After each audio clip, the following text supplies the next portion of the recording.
Hammered Show with any means or whatever means you use to do so. Pod, video, radio, you name it. We appreciate it. And, Lucy Goosey's here already. At least early in the second segment, my mom, the reigning champion, in our picks segment will be back today in the second hour. And away we go. It's nice having a sleepy nooner against an opponent that, frankly, you know you're going to beat. Now, I know some people don't like that kind of conversation. Don't you stop that or start that. But, I'm very, very pleased that we get kind of a relaxed day, take in some of the other foes in their games later in the day. I know Tom is relieved to do so as well. Also, this game in and of itself intrigues me now because of the amount of guys I think they're going to play, and a lot of them seem to be players that, either Gus or Tony have talked about, and because they're 1-for-1 in talking points, they got it, right? All the guys they talked about during fall camp, those guys turned out to be what they said they were. And they used them as such. Sometimes that could just be rhetoric, or it could be meant to motivate. It could be whatever it is. But it turned out to be right, spot on, which, by the way, means that you can start to get excited about the backups they've spoken of and guys that they anticipate playing in this game tomorrow. Like Sperry, for example, would be one. Hell, for that matter, I kind of want to see Brock Glenn run this offense too, just to see how it flows. I don't know which they would turn to in a pinch as of yet. I know what the depth chart says, but I'm just kind of curious. Yeah, the one thing for quarterback that's worth noting, and you talked about this a lot when you're doing, Coach Cameron translates Gus Malzahn and Mike Norvell. The fact that Kevin Sperry as a true freshman got an OR designation, I don't think it just has to do with the fact that Brock Glenn missed a lot of fall camp, excuse me. I think that has to do with aptitude. It has to do with merit. And you're right. They've been tough graders with how they speak to the media, because the way they spoke to us is, we don't have a lot of depth. We have some starters we trust. Well, on defense, they did have depth. So Tony White is a tough grader. I think we know that now, that his standard demands a lot. If he's going to praise you, that means that you're really doing a lot in practice, not just good. You're doing very good in practice. Yeah. Gus was telling a little bit more of the truth. The rotation was smaller there, except at running back. Running back, he had 7 people. I think there were 4 or 5 running backs total, but 7 different people carried the ball in that opening game. Receiver, haven't opened up the floodgates there, and then tight end, you're going to have to do it by default because Randy Pittman's not available this week. That room is the deepest room, I think, in terms of overall talent and guys that are going to play a role this year. And so you may see those guys get an opportunity to step up. The passing game, I know what we are. We're a run-first team, and I love that mentality and the toughness that you have to have in order to be that kind of a team that travels. That really is a foundational principle here of what Gus wants to do. So you're not going to steer clear too far or stray too far from that. But in a game like this, man, I really want to see him get in a rhythm in the passing game. And I normally wouldn't say that. Ordinarily I'd be like, pound it down their throat, establish it, become what you are. That's the identity of this football team. And it is. And they will do that early, I think. But at some point, I do want to see the receiver shine. And I want to see Tommy get into a rhythm in the passing game and see it and get the ball out on time. It was late a lot on Saturday. Didn't hurt us. But that's got to get better. I think he knows that. I know Gus knows that. Mike kind of alluded to it as well. But you got a chance in a game like this. You should be able to protect him. He ought to have time, get the ball out, and feel comfortable doing that. I won't be surprised if tomorrow there are facets of the offense that look sloppy, because you're working on things. If you get to that place, you're working on things you're not good at to get better at them. So I wouldn't be shocked if there are a couple of moments where you go, ooh, that doesn't look so great. But I hope that what they do is they stick to the offense in order to assert themselves, and then they work on things second, rather than coming out the gate and trying to work on things and starting flat. I don't think they'll do that latter, Tom. I think you're right. I think they'll come out and just establish exactly who they are, what they are, play to their identity, and then go from there. We couldn't find an identity a year ago. We didn't throw it well. We didn't run it well. We didn't stop the run. We didn't stop the pass. We didn't have it. We couldn't do anything. At least now it's nice to know that you have this thing that you want to be, that you're going to be consistently. Like on defense, they're going to fly to the football. They're going to pressure. They're going to do lots of things. They're going to play a lot of guys. On offense, they're going to run the ball. They're going to try to bully you. They're going to run inside zone, and then they're going to run stuff off of that. They're going to motion a lot. And quarterback's going to keep it a lot. He's going to run too. Now, tomorrow, that's another question. How much you want to run that guy tomorrow? Not a lot. Not a lot. We'll be at Hotel Indigo tomorrow morning. When to win, Tom? What time are we getting there? 10 a.m. till? I thought that was 10. 10 a.m. till it's time to walk over. Yeah. Everybody has different times that they walk over to their various places throughout the stadium, or some people I know, they come by and then they go tailgate and watch the game from the tailgate, which I appreciate. You just want to get outside, be with your friends. Yeah, and you can feel the energy. You can. Well, yeah, you get the spoiler alert because if you have a television at the tailgate, you heard the crowd go nuts 10 seconds before. Here we go. In fact, that happened for some watch-alongs years ago when Aslan used to post up at Hotel Indigo for the first half of the watch-alongs that we used to do. Yeah. And you'd hear it from the deck. That's a Florida State. And they're like, oh. Let's watch. Here and we on go. the TV screen, it's 3rd and 6. They just broke the huddle. You're like, oh, well, I know what comes here. All right, guys. Pen and pad, pencil. This is the way it's going to be this year. I'm going to do what you guys have been asking me to do. And if you want to come along for the ride, have some fun with it, fine. But be smart. I'm going to get it out of the way now. I'm going to let you know that these are my plays. You don't have to play them. I've got a lot more than what I'll share here. But we had fun last year and did quite well when it came to player props. So you guys have tweeted at me, emailed me, spoken in the chat. Hey, man, where are them player props? We're workshopping a graphic for next week of Proposition Jeff's Co-op. Oh, that's nice. I like it. Yeah. Prop Jeff's So Co-op. I'm going to be Prop Jeff. Prop Jeff. One of my favorite TV shows of all time. Yep. So it's nice to be included in that way. How are you? You just got to work the accent every once in a while. Okay. So end something with the word do and say do. Yeah, but I also need you to be careful how we present this Of image. course. Yeah. That's something we can do. Yeah. Like I need you to really lean in on that. I will next week. This week, I'll let you figure it out. But we'll have, I'm going to do this probably first segment, first hour on Fridays. We'll make an appointment radio. I'll fire them off. I'll add throughout the day, but I'm not going to make it a separate segment. I may rehash on it or in the 3:00 hour. We'll go back over them. So if you miss, you're not screwed. You can go back and find them.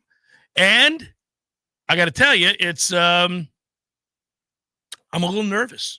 We got out the gates. Now we lost last night, by the way. I had the Eagles minus the points. What a sorry, disjointed mess of a game. I had the other side, and it was a kickoff that I logged on and said, ooh, I need to bet. And the live wager kicked to – was there a big splash play from Philly on the first play or a kickoff or something after the spitting incident? I actually walked in as that game was starting, so I don't know. So it went from 8 to 9.5 on the live at minus 115. And you took the 9.5. Yeah, I pounced on the 9.5. Yeah. Absolutely. It's a lot in an NFL football game. I don't understand why, and thanks, Hard Rock, but I don't understand why it moved 1.5 within 30 seconds of gameplay. That made no sense. Well, I don't mind losing that one. I feel like I was I don't know. That game was really weird. Plus the lightning situation. Damn it. Did you go to bed? Yes. Yeah, me too. I said, screw it. Oh, hey, Jack Collinsworth. No, goodbye. I'm going to bed. Yeah, we're not doing this. By the way, also, I understand people get struck by lightning. They die. It's a bad thing. You don't want that. You need to protect people. I get you. But damn it, man. I got to be honest, lightning delays did not exist growing up. They were not a thing. Not once in my lifetime. I see from the age of, say, 4 or 5,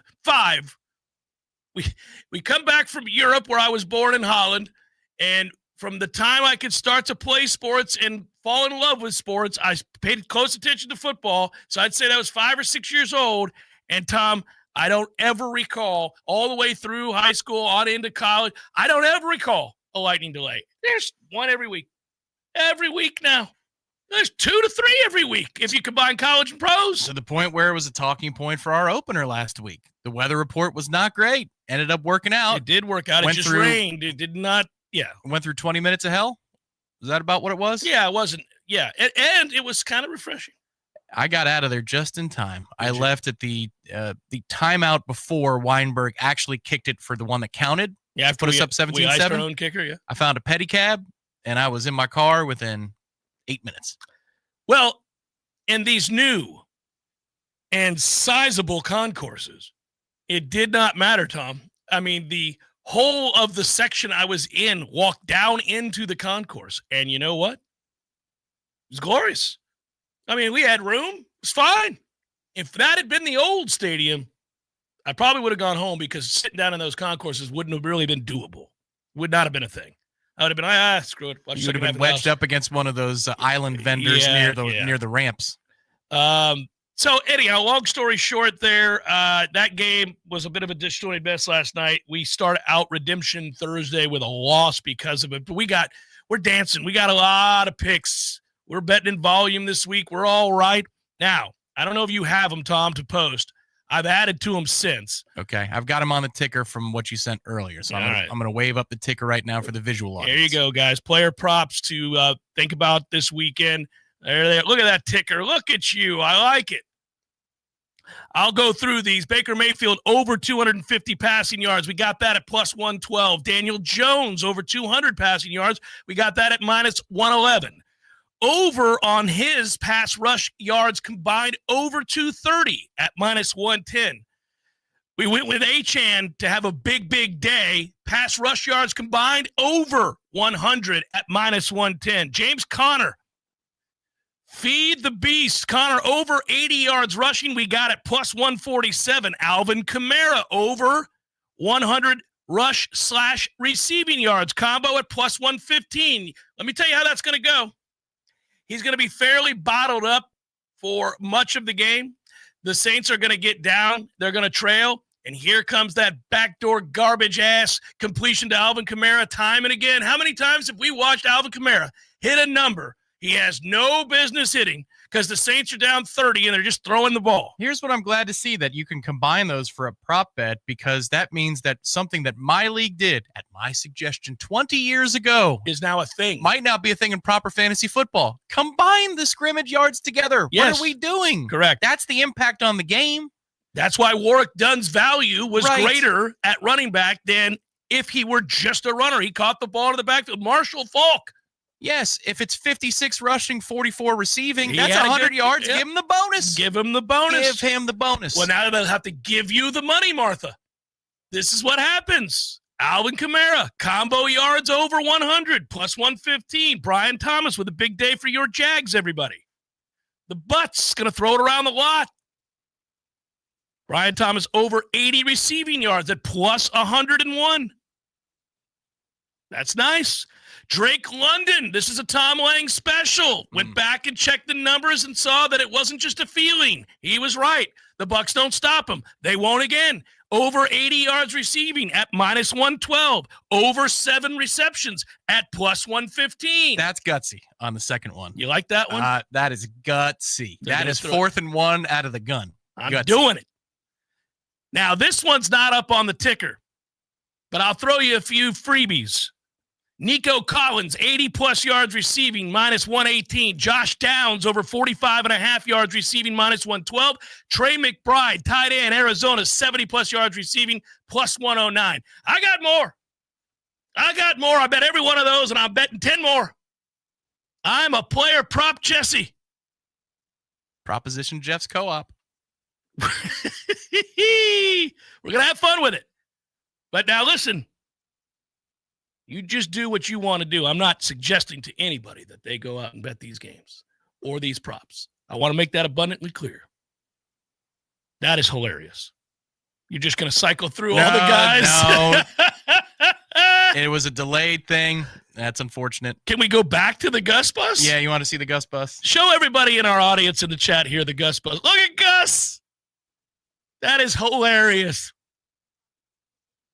We got to use that on the regular. That is an angry man driving a bunch of angry men behind him.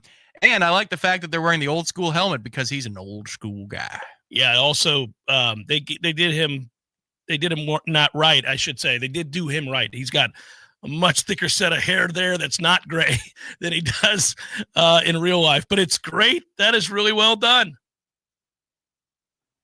Toolbox Tatum chimed in the chat and says, Tom, you and Gene got me too excited and too intoxicated on Saturday night, and I hurt for the next 2 days. Woo! Laugh out loud. Go Noles. Well, it's a good kind of hurt after a game like that last Saturday, and that brings us to this Saturday and how excited we all are because, man. Yeah, I was commenting on Toolbox's Vince McMahon do-rag avatar, and I said that's ridiculous and funny and hilarious. We did a lot of socials, as in everybody grab your beverage. And I said, for those of you that don't partake in alcohol, grab your drink, grab a snack. If you're a vaping person, whatever it is. But we did a lot of socials over the course of the 2+ hours we were on the air. So glad you enjoyed it, Toolbox. That's nice. Brock says, I know guys. I know guys. I don't know what the hell Brock's talking about. There are guys you were excited to see on offense. Now I see it. But who on defense are you excited to see play that's an underclassman? Well, on defense, I would have said win. But he's not going to. Yeah, I would have said win repeatedly because he's not going to play, though, and I can't. That's the guy, until he plays, that I'm going to be eagerly anticipating because everybody has raved about how good he is. And the Desir twins were the ones that we wanted to see coming into this game. Was he for real? Were they for real? And the answer was yes. And Mandrell had himself one hell of a game. So that is somebody else that's an underclassman that I'm excited about. Yeah, Arnaud this weekend. Shamar Arnaud, definitely excited to see him. I don't know. Can you get L.A. Jesse Harold in? Can you get Tylon Lee in for this particular game? They weren't studs in camp, but they were studs on the trail. Could it be that third and fourth quarter you get those two young men on the field defensively? It's Arnaud, though, far and away. And then kind of, sort of young player, Charles Lester did crack the 2 deep. I'd like to see him. I think he got on the field for a few snaps, but I'd like to see extended reps for Charles Lester. Well, if we're going to talk like that, I mean, on the defensive side of the ball, you can find a lot of those guys in the secondary that are still relatively young, that you would point to and say, yeah, I'm excited to see him too. You're right about that. I think that's about it right now, at least in terms of guys that I'm really excited to see. I would go back over to the offense, though, and tell you that I want Ousmane Kromah to get 20 carries. 20. Yeah. Set a total for him. Prop. Oh, he won't get 20, I don't think. 15? No, if he got 20 carries, Prop Jeff's co-op puts it at what yardage total? 131. All right. 131. Hammering that over. Yeah, 131. They threw to him last week, too. Freshman, though, Jonathan Daniels, you want to see him? Oh, on offense now? He must be a redshirt, yeah? He's got to be a redshirt. Yeah, redshirt freshman, he is. Still, yes. Right, he's a redshirt freshman. Yeah, would be important. I mean, hell, for that matter, if we're talking about young people, redshirt freshman Elijah Moore, it'd be cool to see him get on the field. Mm-hmm. Amari Williams. Yep. Yeah, Amari Williams. Landon Thomas is only a sophomore. Amari Williams is only a sophomore.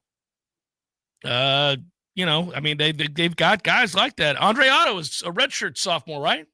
Yeah, I think it's his third year. Good God, we get his ass out there. Yeah, backup offensive line's number one for me. If they can get out there, I just want to see what they do in this scheme. Because maybe Gus and Herb are tough graders just like Tony White. Maybe they're actually all right. Maybe they're solid. By the way, I have a suspicion because, again, of the fact that Pittman's out. I think that for Florida State in this game, you'll probably get a healthy dose, or in the passing game when they start to open it up a little bit, Chase Lofton. Tony Greco actually weighed in on this very subject, and he wants to see Chavez Sandman Thompson, whom he drew a ton of praise from Herb Hand. Yeah. And that is a freshman who is a large and in charge human being. So that could be a third or fourth quarter thing. What does Thompson weigh? Is he 310, 315? What is he?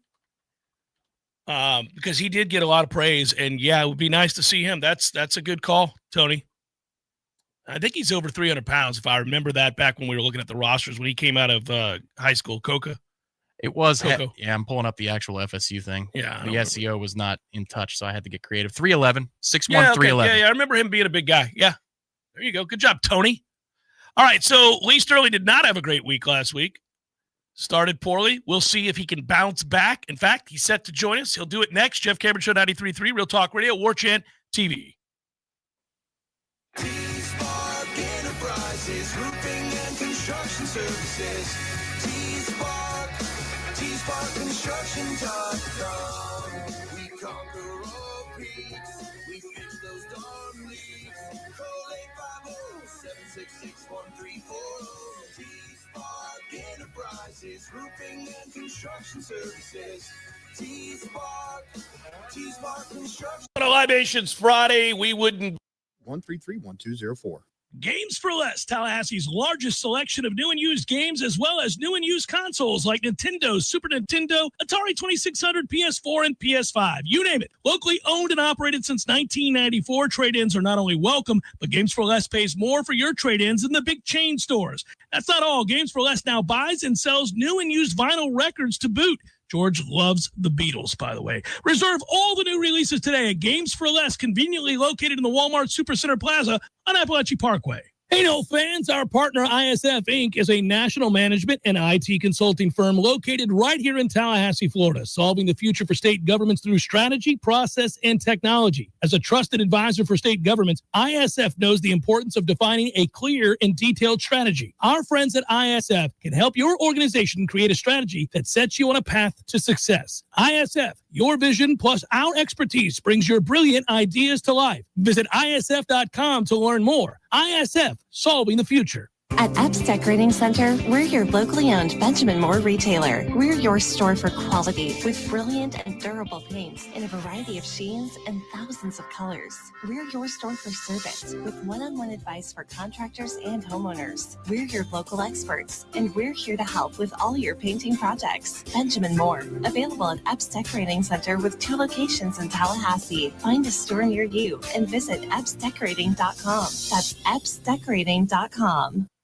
Searching for the best place to spend time outdoors this spring and summer? The Golf Club at Summerbrook has all the amenities you and your family need. Purchase a family pool membership this season and enjoy the most luxurious and relaxing resort-style pool in the entire city. With a 6,000 square foot deck, covered pavilion, and poolside drink and food service, you'll feel like you're on vacation. Reserve your pool membership today. Visit the Golf Club at Summerbrook.com or call 850-894-GOLF. That's 894-GOLF. Hey everybody, this is Shannon Young with Cross Country Mortgage. Been in the industry now for 22 years. I just made the move over to the nation's largest retail lender, Cross Country Mortgage, here to serve you in 7 states, including Florida, Georgia, Alabama, the Carolinas, Tennessee, and the state of Texas. Here to offer better service, better rates, and if you were thinking about buying or if you've been on the fence and been waiting to call me, now is the time. You can still find me at loansforknowles.com. That is, again, loansforknowles.com. I've helped thousands of fellow Knowles get into their dream home, and I can't wait to help you get into yours. Give me a call today. I'm at 954-369-6171, or go to loansforknowles.com. Again, that's 954-369-6171, and that's loansforknowles.com. Equal housing lender. NMLS number 373031. From the championship stage to coaching change and everything in between, Warchant.com remains your home for the best FSU football coverage in the business. Brutally honest columns and features, market-leading multimedia presence across video and podcast, the largest FSU fan community with a staff that combines for over 100 years of experience covering the Noles. When change comes, Warchant.com is your home for analysis from every angle. Warchant.com, your ultimate Seminole sports source. Sign up today.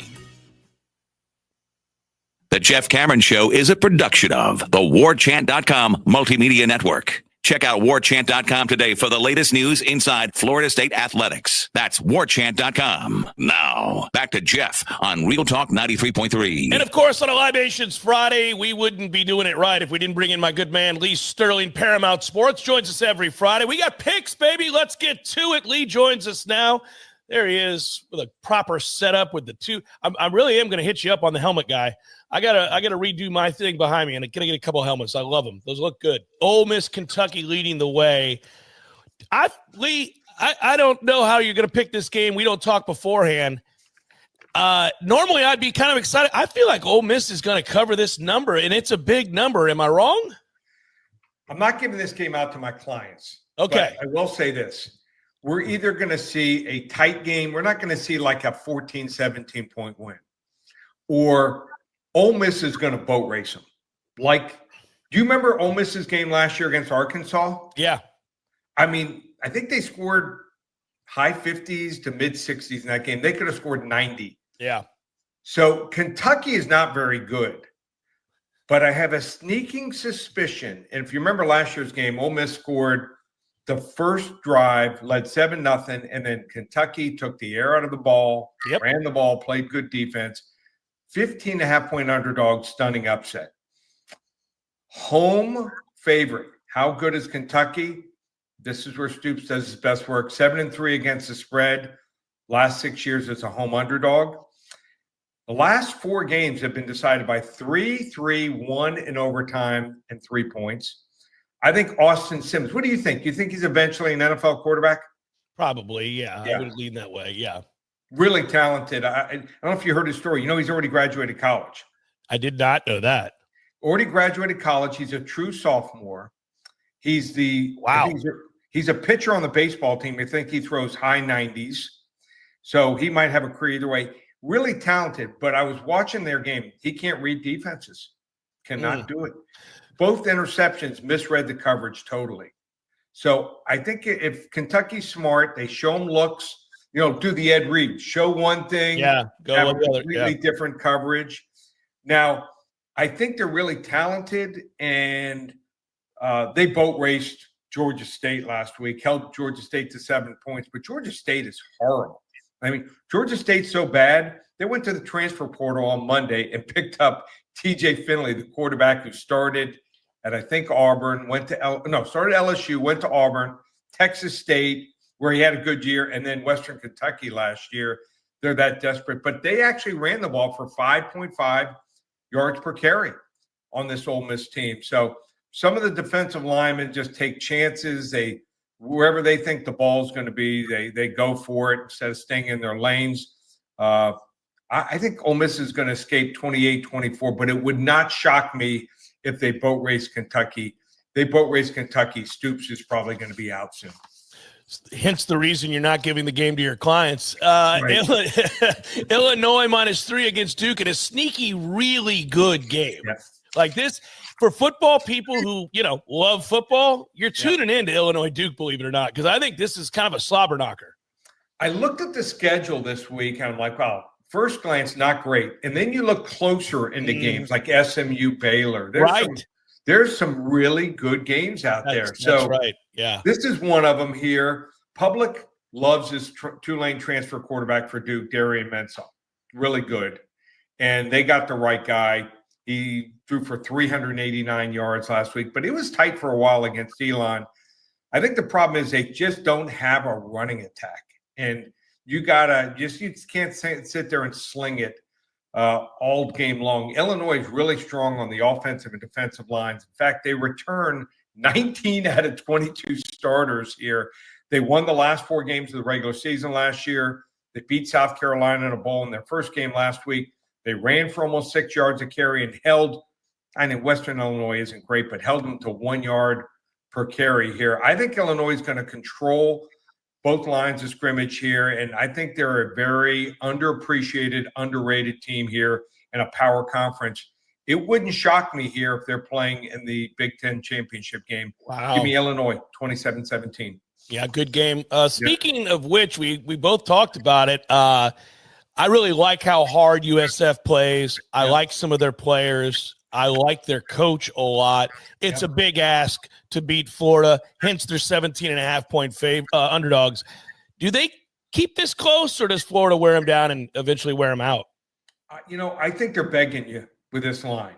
I'd almost rather have a line here of 14 points. They're begging you, like, Florida has to score 3 more touchdowns. Right. So they have to have all these possessions more and score 3 more touchdowns. But remember this, South Florida plays hurry up. And they were in the perfect situation against Boise. Boise wilted in the second half, traveling cross country and playing in that Florida heat. You can't replicate it. You can say what you want. It's not the same. So I felt that hurt Boise. They were also without, their star running back, Ashton Genty, for the first time. And that certainly hurt them. They were -3 in turnovers.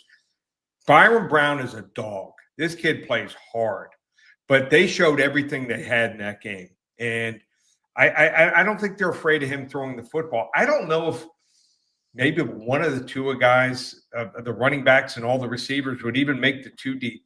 That few guys for South Florida, I just don't think they're talented enough there. And I still don't think, even though I love the coach, I don't think they're deep enough to play hurry up against a top-tier team like Florida. Florida kicker who missed 3 field goals last year, all year. They won 55-0 last week. I don't think we've ever seen a kicker miss 3 field goals for a team in a game and then win 55-0. That won't happen again. One was really long, like 55, 56 yards. But I like Florida. I think they pull away late here, something like 41-20. Bills in Baltimore. We welcome the NFL into the fold. We end up with a close one last night. I was on the wrong side of it. I gave the points and picked the Eagles on my show yesterday. But you've got 3 new ones for us here. Bills, Baltimore, and what should be a great game and a rematch of a playoff game. Yeah, you want to hear what's even worse than you have in that side? I had the over, 41 points at half. So yeah, that was really tough. I had the best text from a client this morning. He goes, "We got langed." Talking about Brandon Lang. Talking about a guy that's been horrific in his career. I don't think he's ever had a winning season. Maybe 1 winning seasons out of 20. So said we got langed. I should have checked and made sure I didn't have the same side as him, but almost impossible. So the live total in that game, middle of the third quarter, was 63.5. Wow. Yeah, that's why. Hey, listen, gambling's not for the faint of heart. No. You could be on the right side and get screwed. Isn't it crazy? You almost never win a game like that, right? Yeah. Never win a game like that. So it happens. I also had CeeDee Lamb in my fantasy league. Well, that works. Yeah. He only dropped 3 balls in the last drive. So rough. So this is a game I have been waiting for, Baltimore and Buffalo. So I gave out both games to my client early in the year when Baltimore won 35-10. Both good about it. And then in the playoffs, I'm like, you know what? I think Baltimore is a better team, but Buffalo's going to find a way somehow to win this game. And they did. Yep. And they were -3 was Baltimore in that playoff game. Not going to win many games that way. Had a ton of drops. The field was wet, slippery, cold. Yeah. And as good as Buffalo is, they got outgained. I mean, they only averaged 4.6 yards per play. And in that game, Baltimore was 7.3. So I think on a fast track, I think Baltimore is just a better team here. And I think they get the revenge here. Fun game to watch, 31-27. Bucks Falcons, a lot of division games in week 1, which I don't love, but that's the way the NFL is doing it right now. I think there's 8 of them. Bucks Falcons is one of them. Bucks go into this game without Tristan Wirfs, which could be a big deal given who the Falcons drafted. I'm very curious your thoughts on Bucks Falcons, which is always, the Falcons swept the Bucks last year and the Bucks still won the division. It's a interesting matchup. It's kind of becoming a really good rivalry. Your thoughts on the Bucks being favored here? It is, and I think sometimes the better team, when they lose the 2 games, they're going to come back, and I think this is one of their circle games. So I think they'll have a couple, maybe a trick play or 2 that can make the difference in this game. I'm looking at this game, and I just think that as good as Michael Penix is, I think he's not there yet. Now, people think of Tampa as a cover 2 defense. Not the case. They blitz a lot. And I think they're going to put a lot of pressure on them. I think they're going to force a couple turnovers. And I just think Baker Mayfield, even though his offensive coordinator's left and moved on to Jacksonville, I think he's a cut above him here. So I like the revenge factor. I like the fact Michael Penix not great yet at detecting and knowing what to do when he's blitzed early and often. And I think Baker gets his revenge here. Another fun game. It's going to be back and forth. Give me Tampa here, something like 30-24. Your game of the week will be of interest to a lot of people in this area. The Jags desperately trying to turn the corner. Bucks former OC, Cohen, is there in Jacksonville. Obviously, there's some excitement in Jacksonville. Panthers at the end of last year kind of got it together and looked like a team that kind of you didn't want to play late. They were bothersome at the very least. What do we got? Well, how can folks get your game of the week? So I'm going to give it to them for free. I have a real strong feel on one side. Jags, Panthers. You know what? I also like tonight's game. Chiefs and Chargers. I'll give them both games for free. You want to get Jags and Panthers, Chiefs and Chargers. Never done this before. Both games are on me. Just be one of the first 10 callers. Call 800-400-9741. First 10 callers, we'll give them that game for free. And big weekend for us. We have our first 40 to 50 unit max wager. I'm going to send it to you right now. Please do. And we feel real strongly about it. After I didn't feel good going into the year. I mean, so many transfer portal guys. I think there's 13 or 14 teams that had at least 12 starters that were transfer portal guys. So now I've seen the tape on every single team, found one game where I think the line's off 7 to 10 points. You want to get that game, 40 to 50 unit max wager. We're a career 71-28 on those games. I think, Jeff, you can attest our record on our 40 to 50 unit play. So you want to get involved there. Use coupon code SAVE100 rest of the month through Monday, September 29th. Just normally $497. If you use coupon code SAVE100, just $397 for the entire month. You're going to get 9 to 12, 9 to 13 selections a week. So you want to get that max wager on all our plays this week and through the end of the month. Use coupon code SAVE100 at ParamountSports.com. Also a UFC card. UFC Paris starts at 12 noon tomorrow. Got a big underdog, an underdog almost plus 200.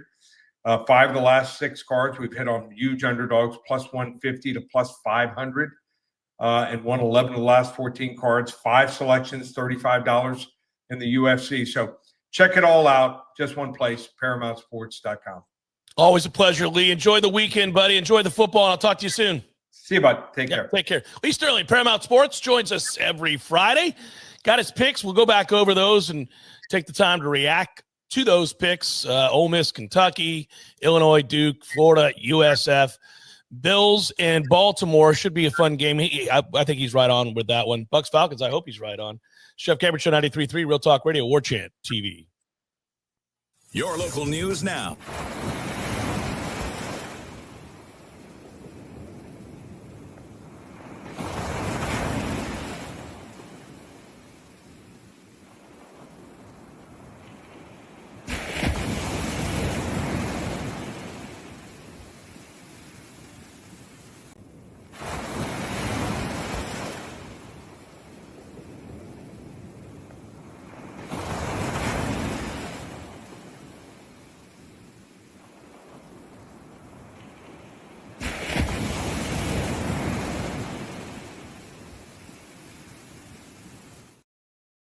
From the rest of the vehicle, the man was declared deceased at the scene. This is Rachel Lene with your Real Talk 93.3 local news update, brought to you by Macklemore Systems, Tallahassee's go-to Mac store. Check them out online at MacklemoreSystems.com.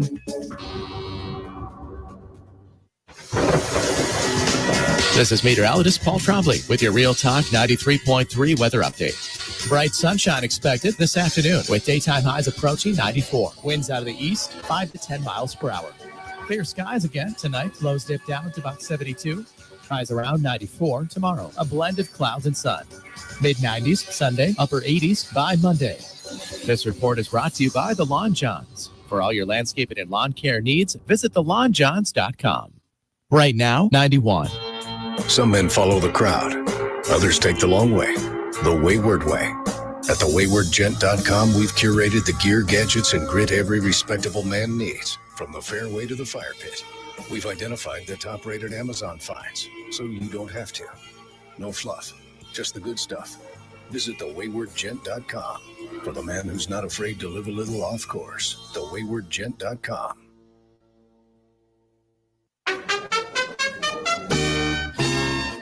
Hey, Jeff, what's up, buddy?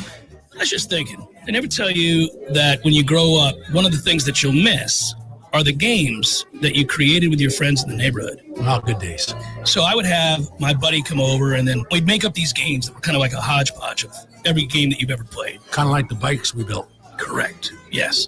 And it's a grand experiment.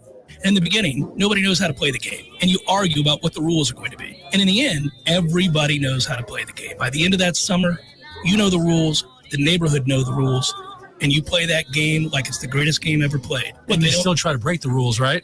Oh, if you ain't cheating, you ain't trying. But at the end, Eddie, you're never going to play it again, and you'll think about it the rest of your life. And the best game you ever played was that game. Never been a better one. Hey, you want to have a Gordo smash, Jeff? I do. I'd like that. Gordo's, bringing the flavor and flair of Cuban food to Tallahassee since 1996. The Jeff Cameron Show is a production of the Warchant.com Multimedia Network. Check out Warchant.com today for the latest news inside Florida State athletics. That's Warchant.com. Now, back to Jeff on Real Talk 93.3. Libations Friday rolls on, and I'm happy that it does. Thanks for being here. Appreciate you much. Update. Yes, everybody wanted to know. Adam, we didn't blow it. The Pirates did sweep the Dodgers, and Skeens got another win and was dominant and did not give up a run. I know that's why you tuned in today. Pirates updates. I like what you did there, Tom. I saw the graphic. Have you revealed it to the audience? I did during the break. There we go. Proposition Jeff's co-op. That's well done. With the numbers underneath.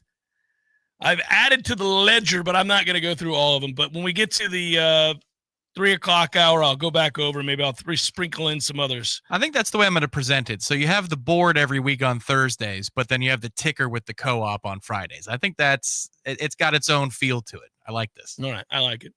Never lose your nerd. The next couple of games will tell us a lot about this team. Will they blow these teams out like they should or play with their food like they've done before? I was just wondering, writes, I'll answer that question in a second. Douglas writes, I was just wondering, after the great win to start the season, has Battles Inn seen an increase in donations? Go knows.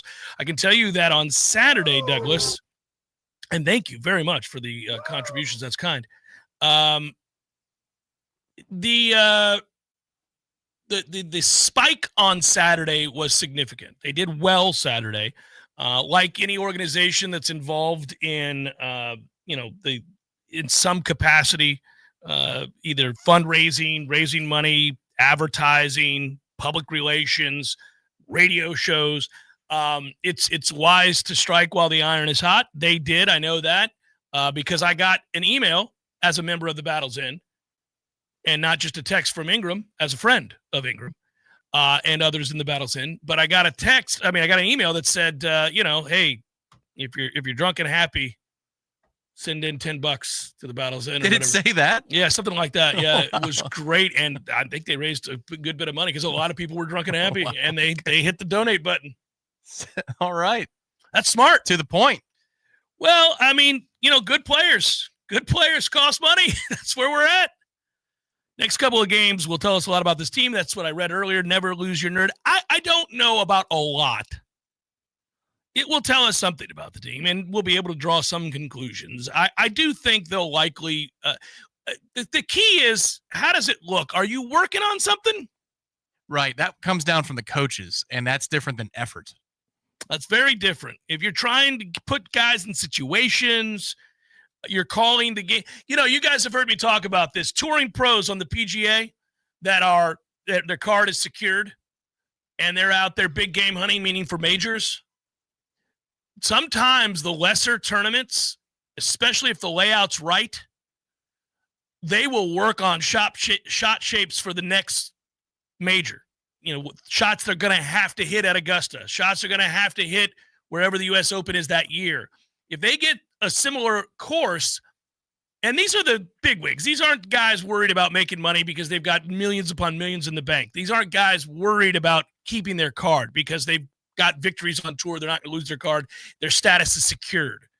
They'll occasionally just work on, they won't hit the shot in the moment that might be the most prudent, but rather the shot they're going to need to hit in a similar layout and condition the following week. Well, that's how you look at some of these games sometimes when you're facing lesser teams. Like, did you call that play because it was the right play on 3rd and 4? Or did you call this play because you wanted to see how a kid responded being put in a position against a certain look? Or was it something that you wanted to put on film for Virginia to have to look at and defend, and Miami to waste some time on? Well, there's the strategic element to all this too. Now, if Florida State wants to keep it vanilla, they can line up and bully this team and run the football. And just, knock people off the ball, run it downhill, wear their ass out. And, next thing you know, it's a lopsided affair. Where it gets clunky when that happens is, you're running the football and you get to a 21-0 lead. You're dominating the line of scrimmage and you decide, all right, here's the drive.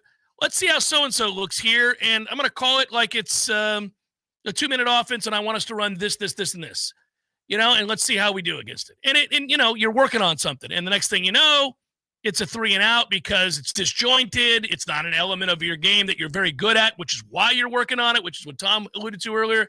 And all of a sudden, you got a couple 3-and-outs and it gets bogged down and the rhythm is different. And all of a sudden the game's not the score you wished it would be, but it doesn't mean that you were playing with your food. It means you were working on things. That's just sort of a different way. I want to see how it plays out. He went on to add to the question by saying, also go Rams, road to the Super Bowl begins now. The road to the Super Bowl begins for all that dare to dream. We got another game tonight, by the way. I'll be at my son's football game. He is playing tonight. For those of you that wanted an update, he is back. 6 p.m. kick? 7 p.m. kick, Oh, I nice. believe. No, that's not nice. Oh, well, I'd sorry. prefer a 4:30 kick. Let's get done with this and go home. It's Friday. Sorry. Thought maybe you'd be excited to watch your son in I prime am. time. I'm not going. In prime time. What does that have to do with prime time high school football? Second half under the lights. Oh, my goodness. Who they got? I don't know. I never look at the opponent because I don't care about the opponent. It's not about the opponent. It's not about the opponent. It's about the 6 inches between your ears. It's somebody from out of town, I think, that's coming into town. That's what I think is going on there. Somebody in the chat will tell me who we play. Is it Lakewood? Oh, if it were Lakewood, you'd know I'd know. But it's not. And actually, if it were Lakewood, oh, my poor son. The beatdown that Leon would take. Even my school would do it. He's been very good in the last 10 years. Yeah. Somebody will let me know. I'm sure in the chat that that there's something there. Hijinks says, need some investigative reporting. What's up with sticking your mouthpiece in your helmet instead of your mouth? Saw lots of it on Saturday, and the 4 replays I've gloriously watched this week. Well done, Hijinks. It's funny. I don't know. They do it in all walks of life in sport these days. Steph often just has it kind of hanging out of his mouth, which is gross in the NBA. But it is weird. Guys don't. Hey, the rules are not applicable anymore the way they once were. That was a penalty when I played. Eons ago, if you got caught with your mouthpiece out, you could get penalized. Yeah, that's not the rule anymore. They don't care if you want to get hurt, then get hurt. Yeah, it was the same thing in hockey and basketball for me growing up. Both sports, mandatory mouthpiece. That was just part of the gig. And those refs were serious about that. Serious as hell. The time that I noticed where this whole mouthpiece thing started, I'm sure he wasn't the first person to do it, but was Keon Coleman wearing the opposing team's color mouthpieces, and he has 2 of them off the face mask. Yeah, they do a dual thing. It's okay. So here's how I know that it's the modern day James Wilder Jr. showing off his 6-pack. What's weird is, so my youngest son, when that was the trend with Keon, like you're talking about, came home his freshman year from Leon and said, "Dad, we need to go get 2 different color mouthpieces for the game on Friday or Thursday." He was playing JV, and I said, "Why do you need 2? You have a working mouthpiece. It's fine. I bought it. I got it set up for you. We did the whole thing in the pot with the boiling water. And why do you need another?" No. That's not the color of our opponent this week. And they've got 2 right over there at Dick's Sporting Goods. We can get 1 for. I was like, "Why do you need 2?" He's like, "Well, that's what you do. You hang them from the." And so I go out. I didn't do it. I told him to go to hell. But I go to hell or get a job. I'm like, "What are you talking about? You have a working mouthpiece. This is dumb. We're not doing this." But a lot of the kids did.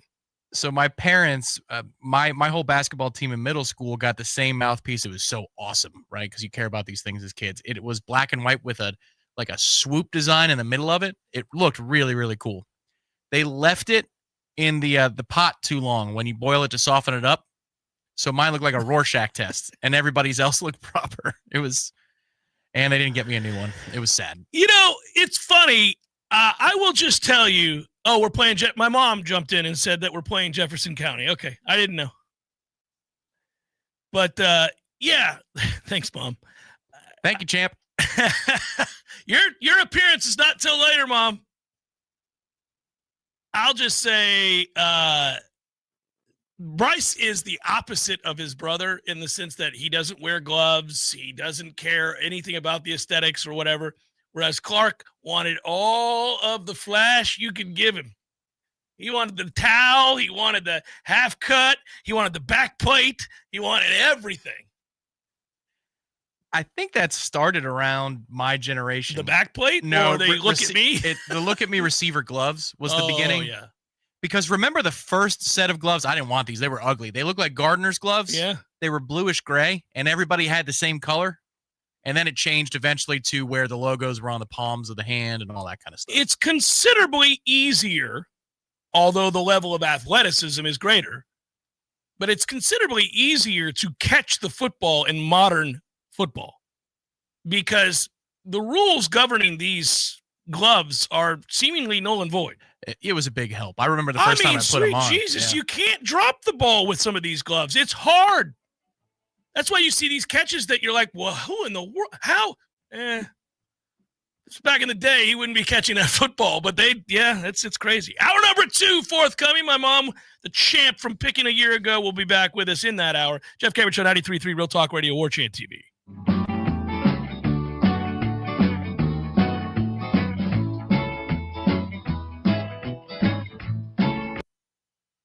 Game day in Tallahassee starts with energy, and nothing fuels that spirit like Grassroots Coffee brand new End Zone Blend. That's right. Every cup of End Zone Blend doesn't just taste incredible. It also supports our Florida State Seminoles football program. Grassroots Coffee knows it's about commitment and being all in. Every sip of End Zone Blend helps push the program forward, supporting the grind and the climb. So whether you're at home, have a business, or just getting fired up before kickoff, make End Zone Blend part of your game plan. Support local and our favorite coffee roaster. Order Grassroots Coffee's End Zone Blend today at grassrootscoffee.com. And let's keep driving the Noles to victory. It's that easy. Drink Grassroots Coffee and help support the Florida State Seminoles. And don't forget, you can get 15% off your first order at grassrootscoffee.com. Grassroots Coffee's brand new End Zone Blend. Grassroots Coffee. Made for everyone. Loved everywhere.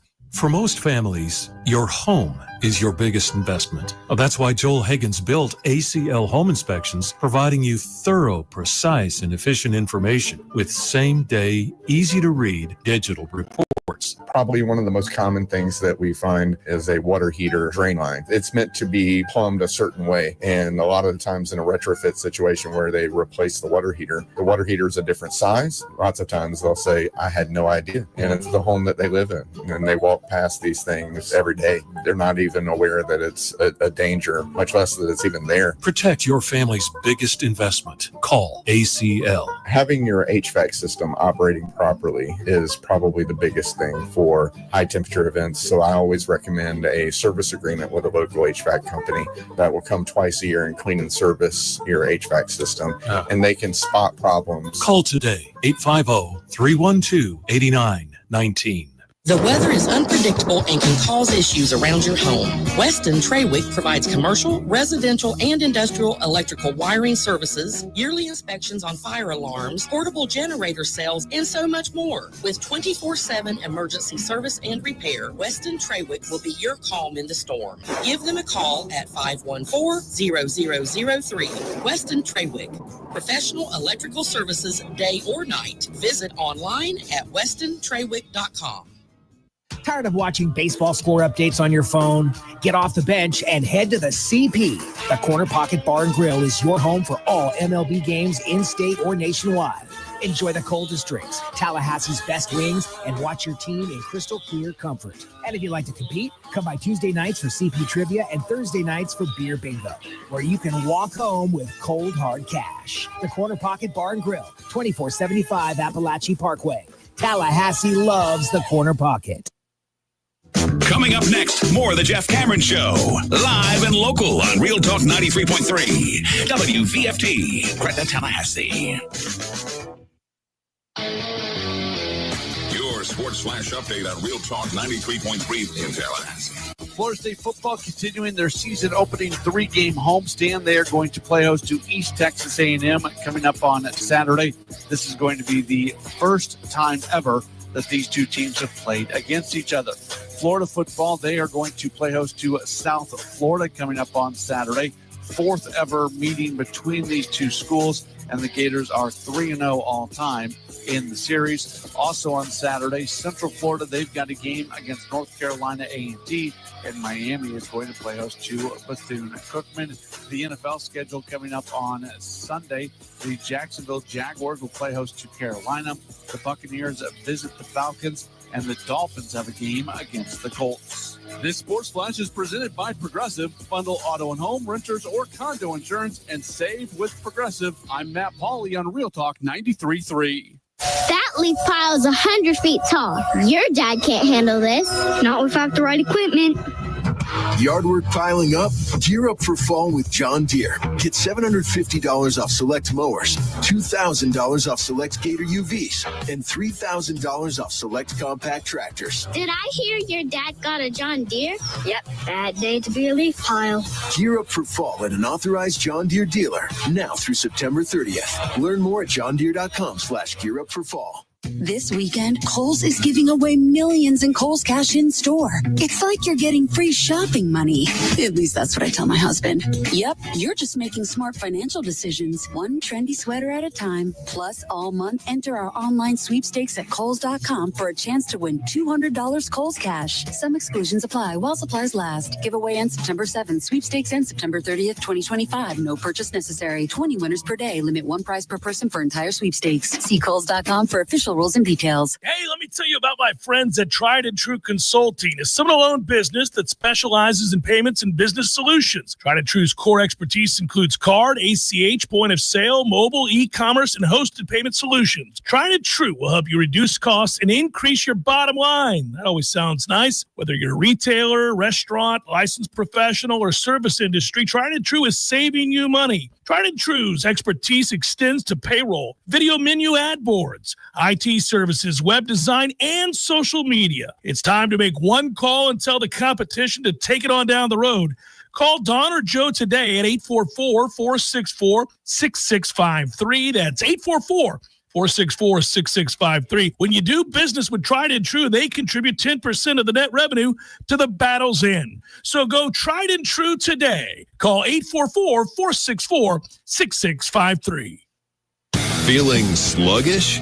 Wake up your body the right way with Vigor. The all-new Vigor Cold Plunge Tub from Hot Spring Spas is now available exclusively at Pinch a Penny Pools and Spas in Tallahassee.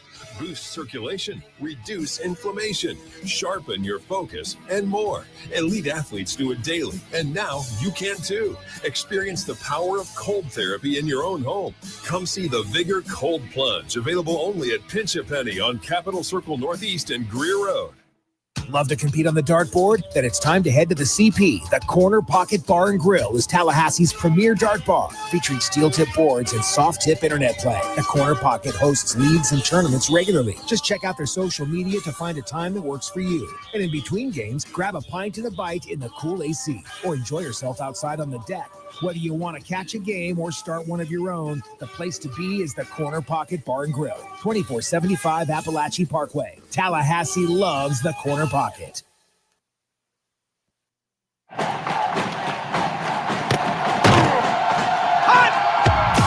Broadcasting live from Florida's capital city, this is the Jeff Cameron Show, brought to you by Orange Theory Fitness on Real Talk 93.3. Now, stop what you're doing and listen closely. It's time for the Jeff Cameron Show in 5, 4, 3, 2, 1.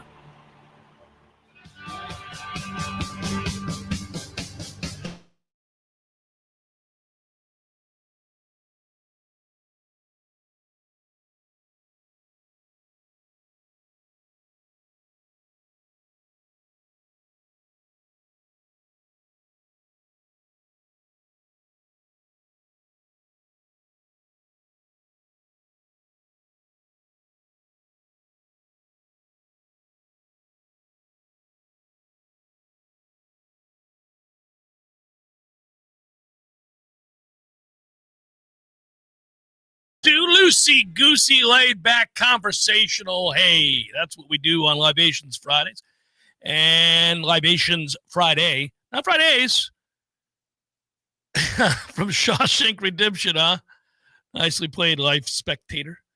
Also, hello to everybody who has said hello. I did not get a chance. I didn't check the chat until just a moment ago, and I saw that a bunch of you said hello, and I say hello too.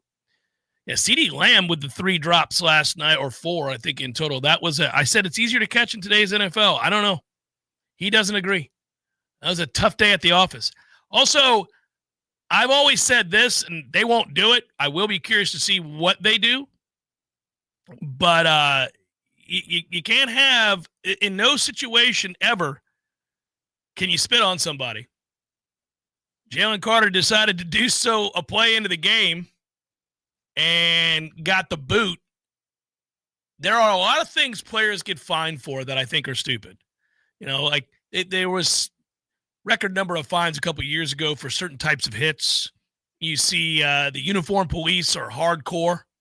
You know, we read about that all the time. A player will be like, you guys have no idea. You go into work, you get an email from the league letting you know that your sock wasn't pulled up properly. We're out here playing tackle football. Guys are ripping at your clothing, and I got a $20,000 fine because my sock moved down a quarter of an inch after a 9-yard run. So I read these things, and I think that's ridiculous. But I would be an over-the-top commissioner when it came to spitting. It's the ultimate show of disrespect. It cannot happen. It's also gross. No chance. You're out 3 games. We ain't spitting out here. If I can prove you spit on purpose, you're done, buddy. That is going to be a sizable number. 3 games missed without pay would be Commissioner Cameron's call on spitting. They'll do 1 game. They'll do 1 game. Right, because it was 1 game last night. Yeah, they'll do 1 game. If it was the 4th quarter, they might have done 2. Yeah, I hear you. Maybe. I went back and checked on the times in which they could prove malice and intent, an actual spit, and those guys only got a game. There have been some games way back when where a spit was proved to have happened, and it was like just a $50,000 fine or something like that. That's a chunk of change for spitting on somebody, but I mean, you can't have it. It's also the kind of thing that can get you or your teammates hurt. Yes. Yeah. That's when people start going for knees. Right. Somebody gets rolled up on because there's a pile on a scrum, and next thing you know, somebody's yelling, "Ah!" Yeah. Ah! And you're like, "Oh, thanks, man. Appreciate you." That really, that's the thing, right? I mean, that's you Hot got to tour. be careful when the spitting goes down. That's when all bets are off. Now, we've decided the rules do not apply here, and that's where you got to go. But that's and that's an important piece to the puzzle. But I would go that a 3-game suspension and revoking of his driving privileges for Jalen Carter. Yeah, you think teams in the league when they draft Georgia players are like, okay, we need to have the talk. We're gonna have the talk. That's right. Like Kirby let some things slide in Athens. I know how it goes. We're not doing that here, man. You're in a big city. This ain't happening. Assistant GM Smith, I need the Georgia binder. All right, sit down, young man. We need to talk. Swiss Irish is a little upset with Devonta Smith, who does not light it up in fantasy very often. I will tell you that. Good Lord, Swiss Irish. He's pissed. That became personal. Perhaps he has him. That is the funniest part about fantasy football and the absurdity of it. You go to any bar, everybody's checking their phone for the fantasy points and the bets that they've made, and you will hear, like, Njoku will drop a pass in a Cleveland game. You're in a Tallahassee bar and you hear, "You sorry son of a bitch." And it's the 2nd quarter. You're like, he must have the over on receptions for Njoku. It's the best. People get very angry. Well, they do. Yeah. So, in Devonta's category, you hear that person. Unfortunately, that person sometimes is quite annoying because in the 2nd quarter, they'll be dropping back to pass. Throw it to Smith. Throw it to Smith. Oh, this guy's here not we going go. away. All This could be day the whole long. game, the whole night. Yeah. I have to go to a different bar because you can't shut up about your player prop. I got to go to a new bar. So Great. you'll laugh. I had an exchange with a mutual friend of ours, dear friend of mine, and he is a lifelong Bears fan. And obviously he loves the Bears. I mean, passionately. He goes every year to a game or two in Chicago. And I sent him a text that I got DJ Moore late in the later rounds of the draft. I grabbed a DJ Moore. And then I said, really what that means, besides that I said go Bears, right, for him, What it really means is that I'll be yelling at Ben Johnson and Caleb Williams this year, get the effing ball to Moore, he's open. But I won't do that from a bar. And he chuckled. But, yeah, that's me at the house with the NFL Sunday Ticket. Yep. And I've got the 4 games in the quad. I got the other TV set up with another set of games. And I'm like, would you throw the ball to Moore? What are we doing? It's been a quarter and a half. Right. I will allow for that kind of talk in the second half of a football game. You need to make things happen. You need to move and shake. First half, we need to calm down. Yeah. It's first half prop yellers. Do not be a first half prop yeller. That could be a new wing company commercial right there. Don't yell on props in the first half. Take it easy. I'll tell you this, by the way, as somebody who is a prop betting fool, as you well know, so much so that you created the avatar. That's right. Proposition Jeff's co-op. Right. This is the proper way that a gambling man, a sporting man or woman goes about their business. They're people who are in it for the long haul. They get the ups and downs, the highs and lows that comes with a good day or a bad day wagering on sports. It's not for the faint of heart. A lot of bad things happen. A lot of great things happen. A lot of things that make the game a lot more interesting happen. But sometimes you're sitting there and you're kind of like, well, that's unfortunate. That fumble is going to cost me that wager. Had he just gone to the ground without fumbling, I would have won whatever that amount is in your mind that you're thinking about as you watch that fumble. But you also know, and it's a little bit like, once again, golf is a great life lesson.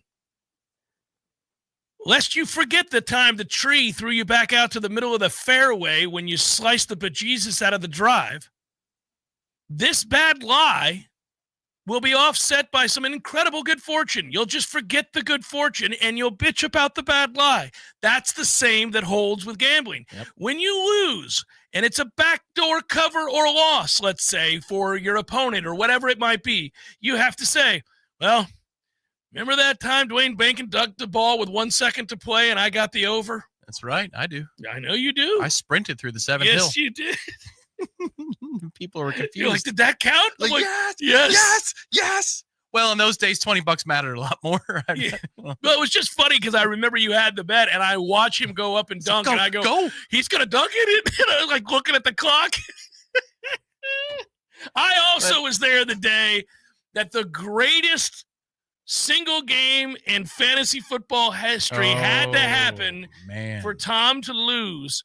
And it was Michael Vick with the Eagles. And the guy had Deshaun Jackson as well. And the guy had Deshaun Jackson. And Tom is up by like 55, 60? No more. It was 80, absurd. You were up 80, 85 points. You were the game. Yeah. There was no chance for him to come back. Correct. And then we're deep into the second quarter. And I'm like, we got problems, Tommy.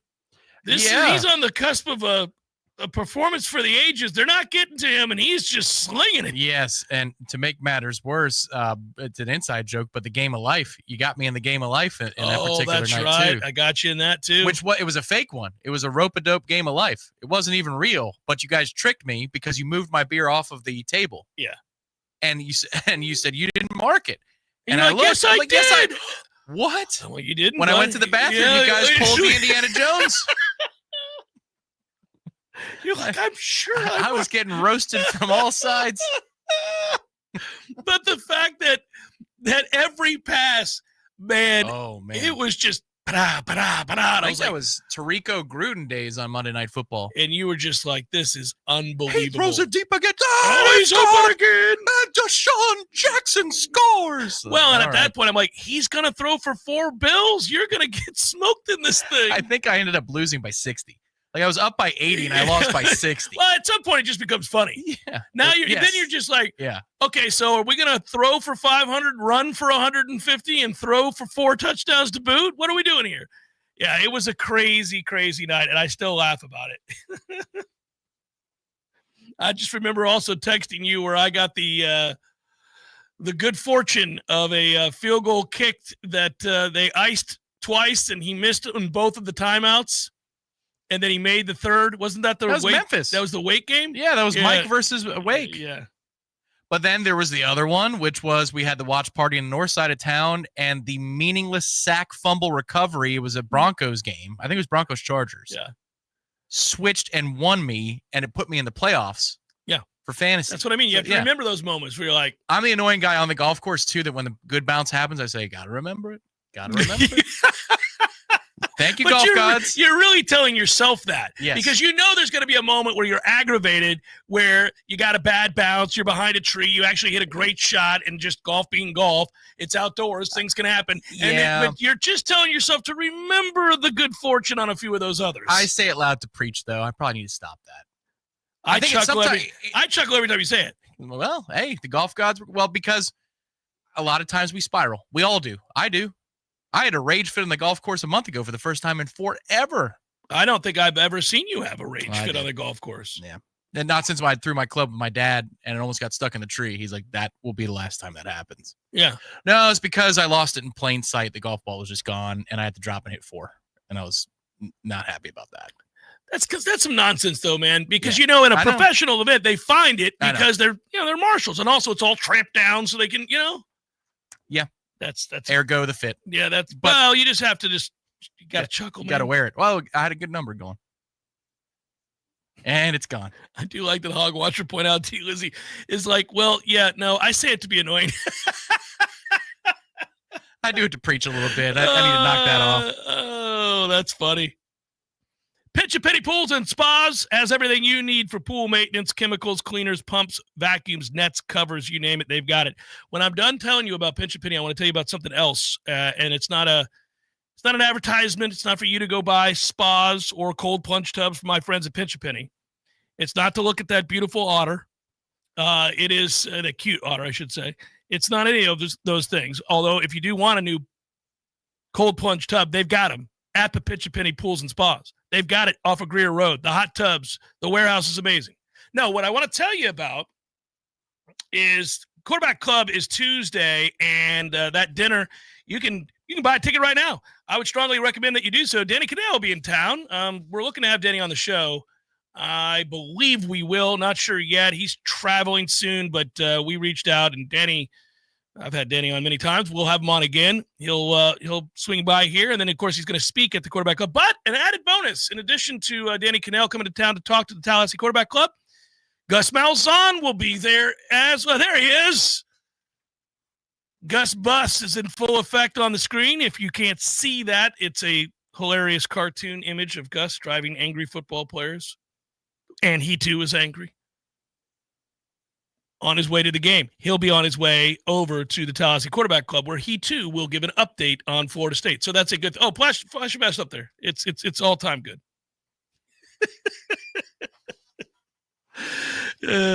My mother will be up next. Let's see if I can get off to a better start than I did each of the last 2 years. Actually, 2 years ago, I did get off to a good start, and she hawked me down and won. Last year, she just beat my ass from, day one, from the jump.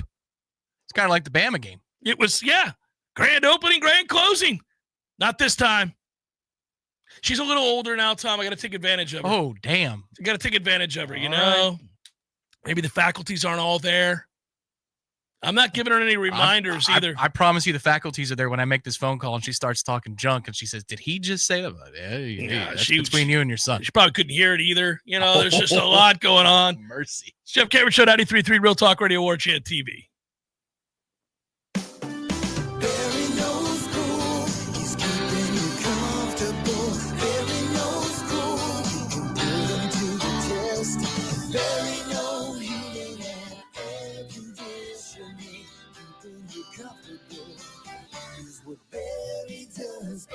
No matter how busy life gets, your home is the place where your family and friends show you they care and celebrate with you. That's why the professionals at Barano Heating and Air Conditioning always make sure your home is comfortable. Just like those who matter to you most, Barano will always be there for you. This is Tyler from Barano Heating and Air. Now you can schedule an appointment, purchase or renew your service agreement, or pay your bill from your mobile device. Any day, anytime, anywhere. When you turn to the experts at Carrier and Barano Heating and Air. Online at baranoac.com. Florida license number CAC 1816186. Barano Heating and Air Conditioning.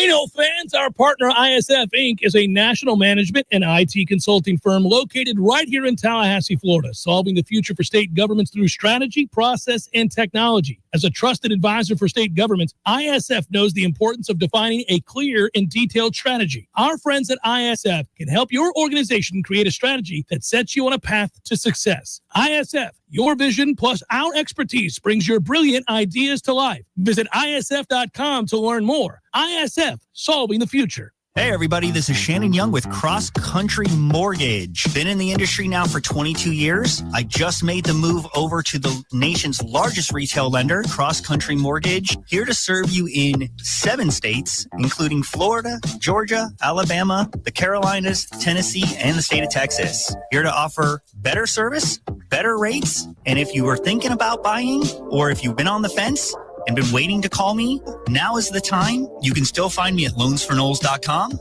That is, again, loansforknowles.com. I've helped thousands of fellow Knowles get into their dream home, and I can't wait to help you get into yours. Give me a call today. I'm at 954-369-6171, or go to loansforknowles.com. Again, that's 954-369-6171, and that's loansforknowles.com.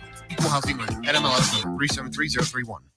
For most families, your home is your biggest investment. That's why Joel Higgins built ACL Home Inspections, providing you thorough, precise, and efficient information with same-day, easy-to-read digital reports. Probably one of the most common things that we find is a water heater drain line. It's meant to be plumbed a certain way, and a lot of the times in a retrofit situation where they replace the water heater is a different size. Lots of times they'll say, I had no idea, and it's the home that they live in, and they walk past these things every day. They're not even aware that it's a danger, much less that it's even there. Protect your family's biggest investment. Call ACL. Having your HVAC system operating properly is probably the biggest thing for high temperature events. So I always recommend a service agreement with a local HVAC company that will come twice a year and clean and service your HVAC system. And they can spot problems. Call today, 850-312-8919.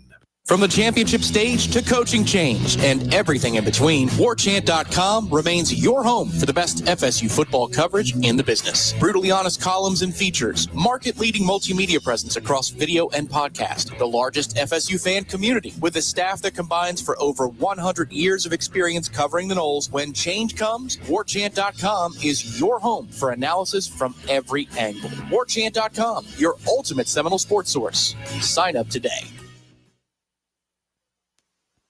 The Jeff Cameron Show is a production of the Warchant.com Multimedia Network. Check out Warchant.com today for the latest news inside Florida State athletics. That's Warchant.com. Now, back to Jeff on Real Talk 93.3.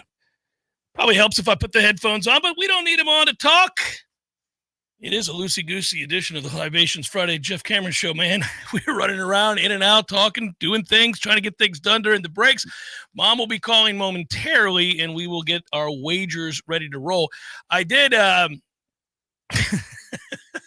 old folks are easily offended, according to Brett. I think that's true. I used to make it a habit on this show of offending old people, but now that I've entered into the realm of being kind of old, I'm like a freshman at Old Person High School. That's the way you got to look at it. I'm a true freshman in Old Person High School. Like the senior levels are anybody over, say, the age of 75. How would you rate that? You think that's right? I'm a true freshman in old age high school. Whereas if you're a senior, what are you, 75 or older? Oh, okay. Yeah. I think then you're just old.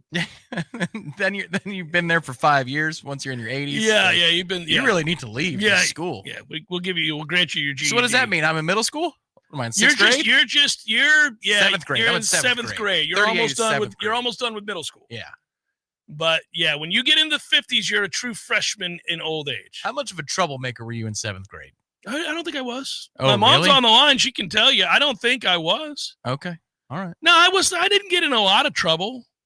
That was my phase. Middle school, I didn't get in trouble. I made questionable decisions in high school, but I didn't get in trouble in middle school. I think against the curve, I was fine in high school. Middle school was, day to day, kind of a teacher's headache kind of a thing. Because I knew middle school was pointless, and that was a problem. Yeah, once you find that out, yeah. Let's cue it up. Mom's the champ. She's about ready to talk. We got to do it. Here it is. And now for another edition of the Family Pick. Nick. Go to your room! Ma, the meatloaf! Take it away, Jeffrey.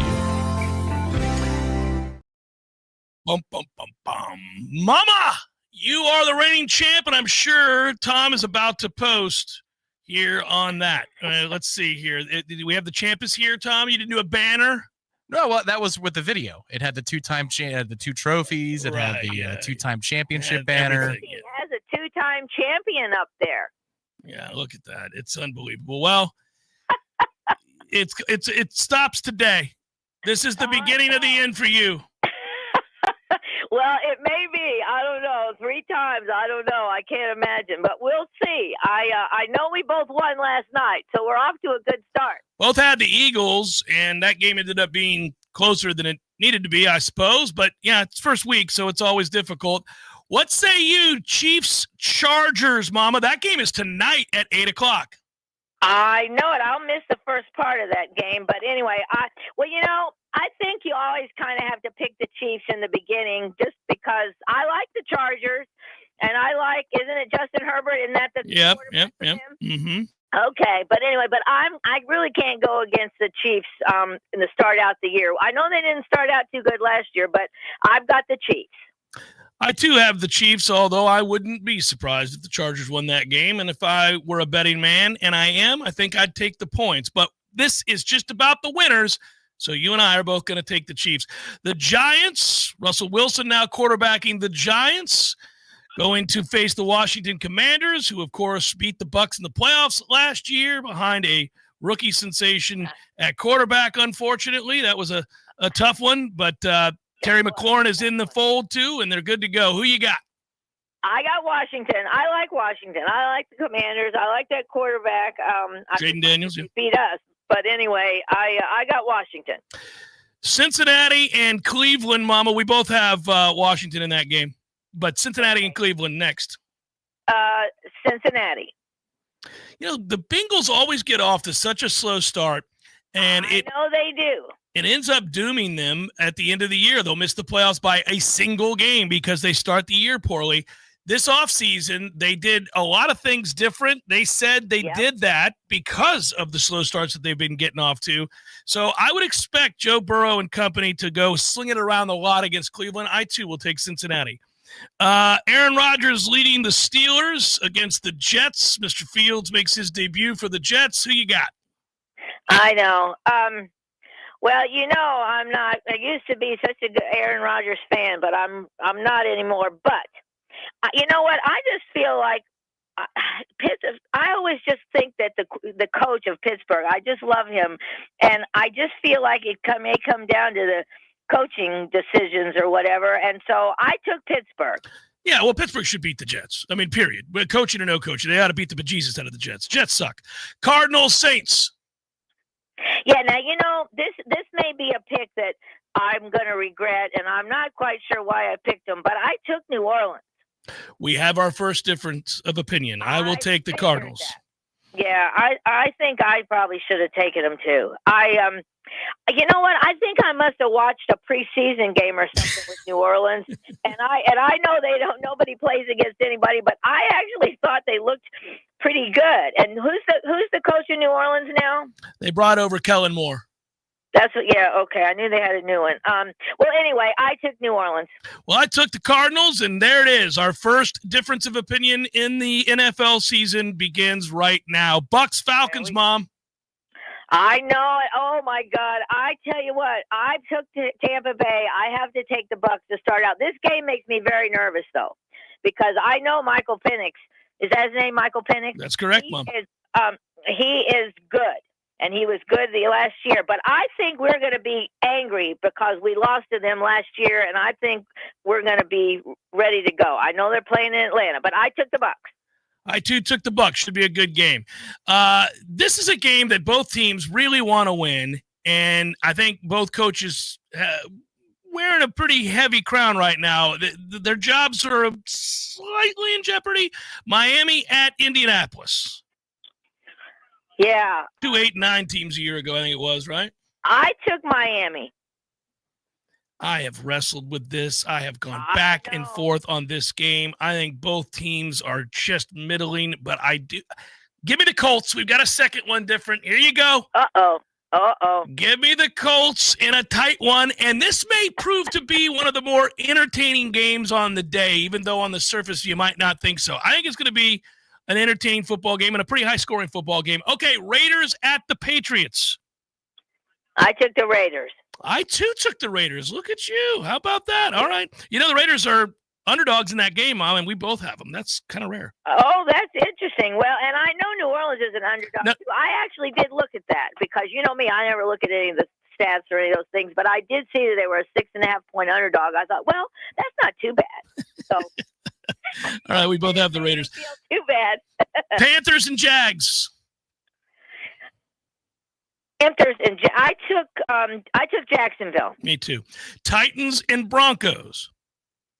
Oh, I took the Broncos. I think Denver's going to be pretty good this year. Yeah, they were pretty good last year. I took them as well. 49ers and Seahawks. Yeah, now that is a game, but I think, doesn't San Francisco have a bunch of injuries again? I took Seattle. I've wrestled back and forth on this game. I still struggle with this game. That's McCaffrey has a calf injury that he appeared yesterday. Permanently. Tale as old as time. He's hurt every day of the week. God almighty. I would tell you, back and forth on this. Give me the 49ers. I'm going to trust them one last time. One last time. Damn it, San Francisco. Don't be out here half-stepping on me now. Come on. Lions at Packers. Detroit. Me too. Texans, Rams, in what I think is going to be a very hard-hitting game. Yes, I know it. Well, and I saw that Matthew Stafford is going to play. Hopefully his back will hang in there. I took the Rams. I did too, but I think it's a good game. Really the best game of the weekend. Ravens-Bills, another battle between two elite quarterbacks. I know it. Well, and I know everybody's talking about Baltimore, and I know they're good, but I think Buffalo, they've got to get off to a good start, and I like Josh Allen a lot, and I think they got to win this game. I took Buffalo. Well, they don't have to win it, and they're not going to. Give me Baltimore to win the game in the rematch here from the playoffs a year ago. Give me Baltimore. We got another one different, Mom. Here we go. No, what is that? Was that 4? 4. I think that's 4. It is 4, Mom. Vikings at Bears. Vikings. Yep. Commanders at Packers. Oh. No, that's the following Thursday. I'm done. Sorry, I was looking at the betting slip for next Thursday. Now, do you have an early opinion on next Thursday night's game? That is a good game. That's the Thursday night game next week. Don't confuse me. I'm easily confused. Well, this is what happens when you're pulling up betting slips and things that you had for. Right, so now listen, we have got the Indy-Miami game different, the Arizona-New Orleans game, the San Fran, Seattle, and the Baltimore-Buffalo game different. That is correct. You've got it. You've got it written in. Let's go. I've got it on my sheet. You know, my famous sheet. Yeah, it's the sheet that you live and die by, and you cannot be changed. Bye, Mom. I love you. Well, it's good to be back with everybody. We'll see how we do this year. Yes, we will. Bye, Mom. Love you. Love you. Bye-bye. That's Mama. She's going to take a beating this week, and you can just hear it in her voice. She knows. And this is a lopsided affair early. If she gets out of this 2-2, you're in real trouble this season, pal. Nah, we'll be all right. That's just a bad sign. If somehow the Saints score the upset over the Cardinals. Oh, well, that would be a problem. Yeah, I mean, come on, really? The Saints aren't going to beat they could. And there it is. Wow, how about this, fans? Oh, yeah, here we go. We go to New Orleans. Yeah. I could just. Where Spencer Rattler's in the red zone with a chance to win this game. And I'm going to be sitting there going, are you kidding me, Cardinals? You're going to let Spencer Rattler. The Kellen Moore era begins with a win. You got to love the witching hour, everybody. Oh, I'll be so pissed. No, I get that some of these games are, like that the Ravens Bills game, the 49ers game. Those are kind of coin flippy. They're 1-point spreads. You can lose those games. I get that. But I shouldn't lose the damn Saints game. Come on. They're on the clock. I've already proclaimed the Saints are on the clock, ladies and gentlemen. They are researching the number 1 pick in the draft in New Orleans right now. They went to camp with that quarterback, those quarterbacks, that whole roster of sorry. That won't stop Cam Jordan from talking trash about Tampa, though. If the Saints win, I'm going to be sick to my stomach. You're right. Then I will view it as a terrible sign for me and for all people who figure they're steeped in logic. It doesn't matter. How about that? Yeah. This was a 14-point game. And all of a sudden, I'm like, here we go. Hey, what happened? What happened? He fumbled, and they picked it up and scooped and scored, got the onside. That's what happened. Oh, I see how we're going to play. They're going for 2. That's exactly what they would do. They're going to get it, too. They're going to get it. I know what's happening here. You didn't cut over for nothing. Jeff Cameron Show, 93.3 Real Talk Radio, Warchant TV. Local news now. A Tallahassee man was arrested on Thursday in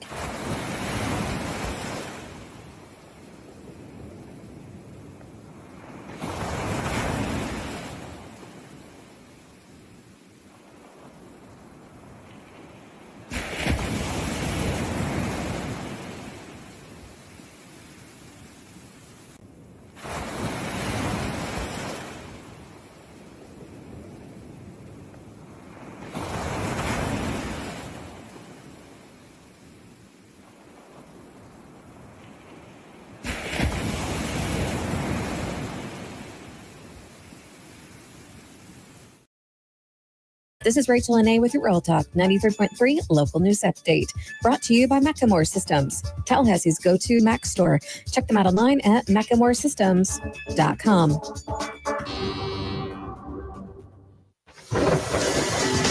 This is meteorologist Paul Trombley with your Real Talk 93.3 weather update. Bright sunshine expected this afternoon with daytime highs approaching 94. Winds out of the east 5 to 10 miles per hour. Clear skies again tonight. Lows dip down to about 72. Highs around 94 tomorrow. A blend of clouds and sun. Mid-90s Sunday, upper 80s by Monday. This report is brought to you by The Lawn Johns. For all your landscaping and lawn care needs, visit thelawnjohns.com. Currently 93. T-Spark Enterprises, roofing and construction services. T-Spark Construction.com. We conquer all peaks. We fix those darn leaks.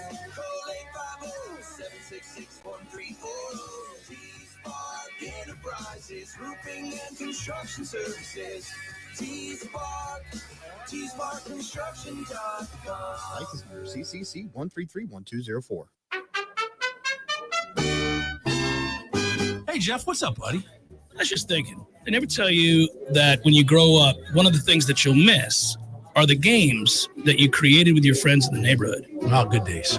So I would have my buddy come over, and then we'd make up these games that were kind of like a hodgepodge of every game that you've ever played. Kind of like the bikes we built. Correct. Yes. And it's a grand experiment. In the beginning, nobody knows how to play the game, and you argue about what the rules are going to be. And in the end, everybody knows how to play the game. By the end of that summer, you know the rules, the neighborhood know the rules, and you play that game like it's the greatest game ever played. But they still try to break the rules, right? Oh, if you ain't cheating, you ain't trying. But at the end, Eddie, you're never going to play it again, and you'll think about it the rest of your life. And the best game you ever played was that game. Never been a better one. Hey, you want to have a Gordo Smash, Jeff? I do. I'd like that.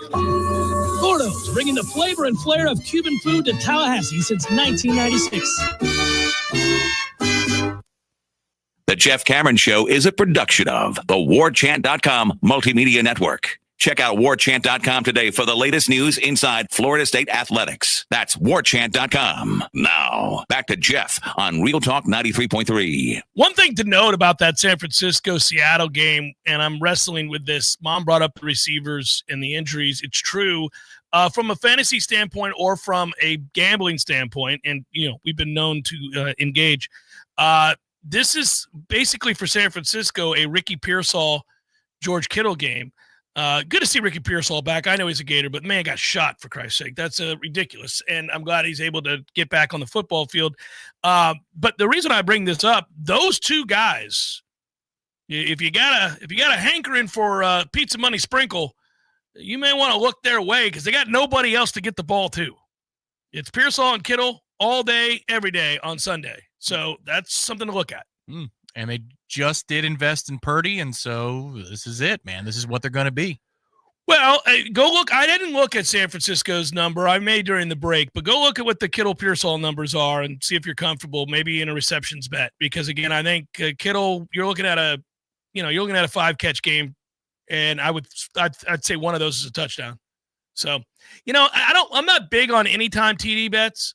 People love anytime TD bets. It's kind of a sexy thing to do, but it's like anytime home runs. I never bet anytime home runs. I know some people who do. It's home runs so hard to predict, but this feels like an anytime touchdown bet, Kittle, this weekend. I made one last year and he got it. I'll bet you that number is like plus 130 or something very, very small.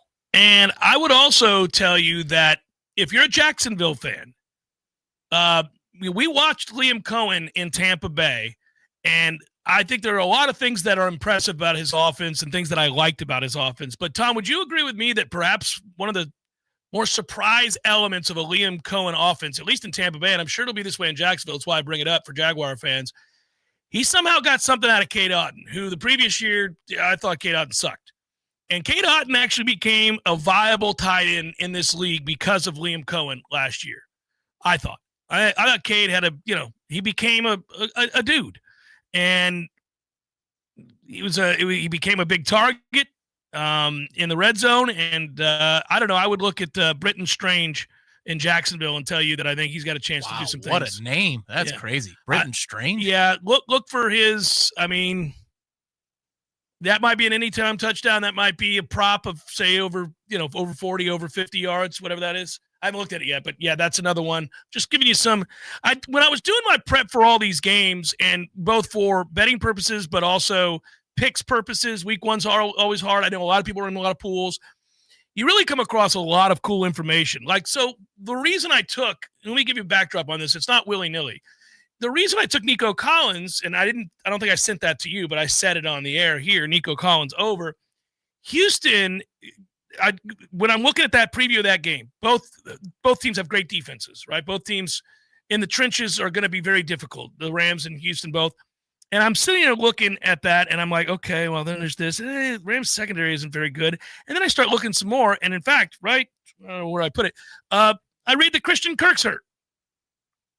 And I'm like, oh, Christian Kirk is dealing with injuries. Okay, well, who else do they have? A bunch of rookies. So the one guy he's going to be able to trust over and over again is Nico Collins. So then all of a sudden you're thinking to yourself, yeah, man, that's a weak secondary for the Rams. Their strength is up front. CJ doesn't have really anybody that he can depend on to throw to with rookies and then injuries to Kirk. That's telling the story of the game. Nico Collins, over. Seems like a sure bet. If that doesn't become a defensive slug, which it might. Right, or if they bracket and they say, yeah, go ahead and run the ball and beat us that way. And it could happen. It could happen. I'm just saying that when I'm trying to come up with the numbers. Now, back to that Jaguars game for a second. I've said this before. I loved him last year. I got lucky. I fell into him late in the draft. I took a chance on a rookie because I saw him play with LSU. Brian Thomas Jr., who I like again. He's on the cusp of being a star. He's a really good player, and Trevor loves him. And so early in the year, if you're looking for numbers, go inside and look at wherever – when that number comes out each week, see what Brian Thomas's number – that Vegas will get it figured out. But until they do, Brian Thomas could end up being the fantasy star of this week. Over 100 yards, put him in for I think he's going to have a big game. Yeah, it's for that reason. And the offensive coordinator who wants to make a nice first impression, I was choosing between Lawrence and Stafford. I went late in the draft in quarterback, and because these two games that you're speaking on, the defensive front that Stafford's going to go against, Mario Edwards Jr. is a part of that front. So 3 Knoll defensive linemen, 4 if you count Keir Thomas. Crazy. I don't know if he's still with the Rams in that rotation. Sometimes when you're down the depth chart, things change. But a lot of Knolls on the defensive front. I do agree with you that Carolina and Jacksonville game should be a bit of a score fest. I think it's we'll going to be a fun game. It also could be week one sloppy, and then, what are you going to do? This is the danger when you go in heavy on anything in week one. I'm always careful about this. We kind of sprinkle in there are some things that I feel very good about, like Achane going off for Miami. But, I think part of it is last year, remember, we talked about for different reasons, you can tell that teams don't play in the preseason anymore. There is a difference. And the quality of play week one in the NFL does take a hit because there isn't as much preparation as there used to be in a live game situation. Now, we've seen that in tackling. We've seen that in offenses that are out of sync. We see it in drops. But we've seen it.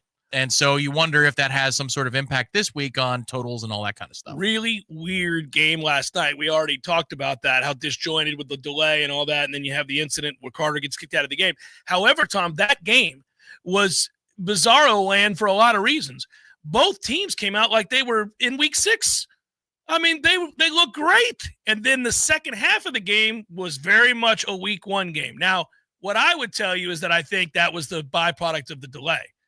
I don't think that when you have these kinds of delays, it is very difficult. I would think. Now, I was never part of a lightning delay at any level of football, and so I don't know this, but you hear players say it. I've heard coaches talk about it, so I'm deriving this from that, and it just stands to make sense because you think about how emotional you are when you take the field in a football game. Coaches are always warning players about being overly emotional.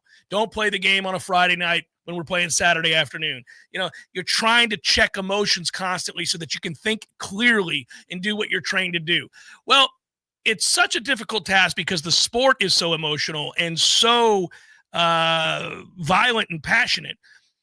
To have to just up and stop for an hour, hour and a half, it is very hard for individuals to ratchet that back up. Very difficult. You see it all the time. That's how people talk about momentum and they say it's not a real thing. I get why what the argument is against momentum, but the argument for it is that if you ever watch a team on a comeback, team's up 21-0, other team's kind of going through the motions, all of a sudden, weird play happens, the team that's getting stomped scores, that same team who hasn't moved the ball all day long gets the ball back, down the field. Would they discover something? There's something else going on there. Somebody's on their heels and somebody's believing, and it's emotional. You see it. I totally agree. I've always been on the train that if human beings play the game, momentum has to be a part of the game because it's a human element. It's a human element to the whole thing. Now, you can offset it with execution. If you want to talk about large sample sizes, I agree. Sure, it's going to regress one way or the other to the mean, but we're talking about one game. You might say that ESPN FPI says there's an 80% chance that a team wins. Well, that means 20 times out of 100, if that model were to be correct, I know we laugh at it, but I do. It's only one play. So it could happen 1 out of 5 times that this is a case where the underdog wins the game. You got what you needed on the river. Right. Yeah. Oh, look at that. Son of a... Football's not a best of 7. Football is one day and one day only. That's why these things can happen and they can spiral. And also, I think in the NFL's case, you have these ebbs and flows to a 17-game season, and there are times when teams kind of go at it in 4th gear or 3rd gear because they know. Well, they're worn down. They're worn, right, and they've got a division game next week. They're playing an AFC team on the road this week. We're going to go for it, but we're not going to go for broke. Like, for example, there was a play last night that was breathtakingly violent. It was a 3rd down just coming out of the half. It was Javonte Williams. It was a 3rd and 1. I think it was a toss pitch. If not, it was a swing pass. Mm-hmm. You've got 2 defenders going at breakneck speed, and I mean literally, and Javonte, who is not afraid, and what happens is what you expected, which is an ultimate violent collision. If that's week 7 and Dallas is on the road playing the Chargers, but they have the Giants coming up the next week in a division game, you might not see that intensity from both sides. You might not see the same thing as opposed to an opening game and a rivalry game at that. Against a division opponent, you need to make a statement right away because those tiebreakers are huge. Now, my fear, you guys heard me say that Devon Achane should have a great game, and he should. And Tua loves him. He also throws the ball to him, by the way, quite a bit. So that's why I did the combo bet with him. But that game interests me. Both those coaches need to win that game. Both those teams need to win that game. And both those teams feel like they have a chance to be decent. I don't know if I agree with either one of them, but they believe that. And oddly, because I do think you got a very big quarterback upgrade in Indianapolis. So the coach is going to be able to run what he wants to run. He could not run what he wanted to run last year because he had a moron playing quarterback who couldn't execute it. So Daniel Jones comes in. He's not an elite quarterback by any means. It's why he was available. He's not an elite quarterback, but he's a serviceable quarterback in the NFL, and he is athletic, and he will run. We know that firsthand. We made him look like he was Michael Vick the first game he ever played in the National Football League, and it pissed me off to no end, and you received texts to that end. No, you're right. But still mad about that game. It's ridiculous. But anyhow, what I'm worried about is that everybody's in love with Ollie Gordon. And they've talked about Ollie Gordon over and over again. But, man, it's A-Chan. That's the guy. Get him the ball. And I think he will. Tua throws it to him a lot. So if you get your 50 yards rushing, you just need another 30 receiving, and we're in there, baby. We're making money. Is your Pop an Ollie Gordon guy, or does he like A-Chan? He hasn't mentioned it. He's been frustrated with the Dolphins. He's not a fan of the coach. Arms reach? He says things to me like when he leaves on Sundays, I'll go, Dad, you going to get home in time to watch the Dolphins? He's like, yeah. I fully expect today when I see him at the CP, is he stopping by before 7 o'clock? I haven't asked him. I don't know. Okay. Probably. And he'll say, my Giants have won 9 of their last 10 or whatever it is. Yeah. How are your Mets doing? Well, they're ahead of the Giants. They're in the ahead of the standings. Giants. I know, but recently. Yeah.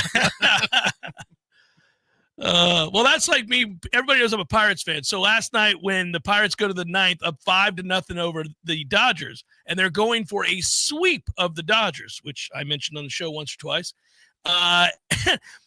Yeah, we're going to go ahead and give up a solo shot followed by 2 hits and a double, are we? It's now 5-3. And I'm like, okay, this is why I don't watch.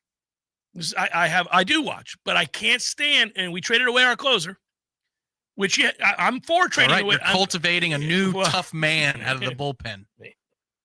We're cultivating ass out of the bullpen. It's just cultivating ass out of the bullpen. It's just batting practice out of the bullpen. I'm just like, man, cultivating ass. Just pure butt cheeks out of that pen. It's cheeks one after the other. It's not true. The Pirates have a good bullpen. It's the one thing they can do. They can pitch. What is this, a modeling agency? Hey. What's your hunch here? I got a hunch. I got a couple of hunches. Emeka Ibuka was a very good pick and is going to have a great rookie season. And I'm leaning over on everything involving Ibuka. But then I have another hunch. I think Trevor Lawrence is going to play well this year. I think Cohen's going to get it out of him. I think he's going to play well. It's possible. Did you see... I don't know where the article came from, but it was on social media. It was a full article quoting an anonymous NFC South coach speaking on Liam Cohen, and then there was another coach speaking on Liam Cohen from last year, and both of them said he's the only coordinator that was a step ahead of us consistently. Everybody else we could figure out, but with Liam, he would stay a step ahead. Yeah, no, I hated to lose him. Yeah. We both did. I knew he was going to become a head coach. As shady of a customer as he is, he's a really good offensive mind. Yeah, he's self-serving, that's for sure, and he did lie, and he is goofy. But that dude can coach the ball now. He can sequence. And he is – I hated that we lost him. Now, the good news, the NFL's rules are fascinating. You can only take a certain number of assistants with you when you get a job as an assistant and become a head coach. Did you know that? Yes. You can't take like 4 guys with you. There was about it took some scuffle where we did not grant an interview. Right? Yes. We said no. You can't take this person. Right. We had the right to do it. And we gave the guy money. But because what you have to do if you really love a guy's system and you really love the way a guy calls plays, well, his understudy is probably you're going to want to hold on to. And he's going to want to take that guy because he likes that guy. But you're going to say, no. You're not taking all the kit and caboodle here. Well, and they also went to the Baker for it. And they're like, what do you think? Is this understudy good? He's like, yes, we're just going to run the offense. It'll be fine. And now I don't think it'll be the same. Yeah. Individuals still carry the day, but he knows that system through and through. That's a situation where you do want the quarterback to weigh in because I think you got yourself a good one. Yeah, the Ibuka thing is interesting because the obvious play, tell the story of the game, is they're going to double Evans. And he should get more than 5 catches. But maybe they double him. I wonder. His reputation already. No, well, I'm talking about as a down-to-down threat. Mike might still be a splash play wide receiver, but if it's 1st and 10 from 35, are you going to pay more attention to Mike or Ibuka? I wonder. I wonder about We'll this. find out. I think Ashton Genty's going to have a good year for the Raiders. If you're looking for a running back under the radar each week in these kind of player prop bets, I think James Conner is going to be ridden by Arizona. That may be a playoff team. If you wanted me to pick my new playoff teams, I think I'm going to lean towards Arizona. Okay. Making the playoffs. I think Jonathan Taylor will have a good week this week as well. There's a lot out there. It's a fun week. There's a lot of good games. Drake London's going to have a good game against the Bucs because he always does. Yes, in the recent history. Yes, non-Arthur Smith era. That is correct. Trey McBride is the tight end in Arizona, buddy. Get to know his name. He's going to have massive totals this year. This feels like when you really started to go all in on golf and data golf, and you'd be naming the Ben Griffins of the world. Yeah, and I'd tell you about him before they won. Right. You know, Matt Wallace is actually playing in the States this weekend, and if you take a look at his last DP World Tour performances, his last 3, you now have, I think, a player prop in every single game. That's what I'm going to guess. Every single game. No, not every game this weekend, but I have. 14 of them. A lot of games. Yeah, a lot of them. And I have I did a lot of deep diving. I did. Well, and the reason I looked at Arizona was that I want to trade Benson to get a shot, but I don't think he's going to get much. Real quick, first name John asks, how much does it cost to get in a hotel and to go for the meet and greet? Nothing. Free. Nope. 826 West Gain Street, 7th floor. The elevator are to the right when you walk in. Good times. Come on up. The drinks are cold. The bathroom air conditioning is also food good. and bev, that's on you. Yeah. But yes, come on in for free. Yeah. Final hour, bonus hour. The Loosey Goosey remains. Coming up next, Jeff Cameron Show, 93.3 Real Talk Radio, Warchant TV.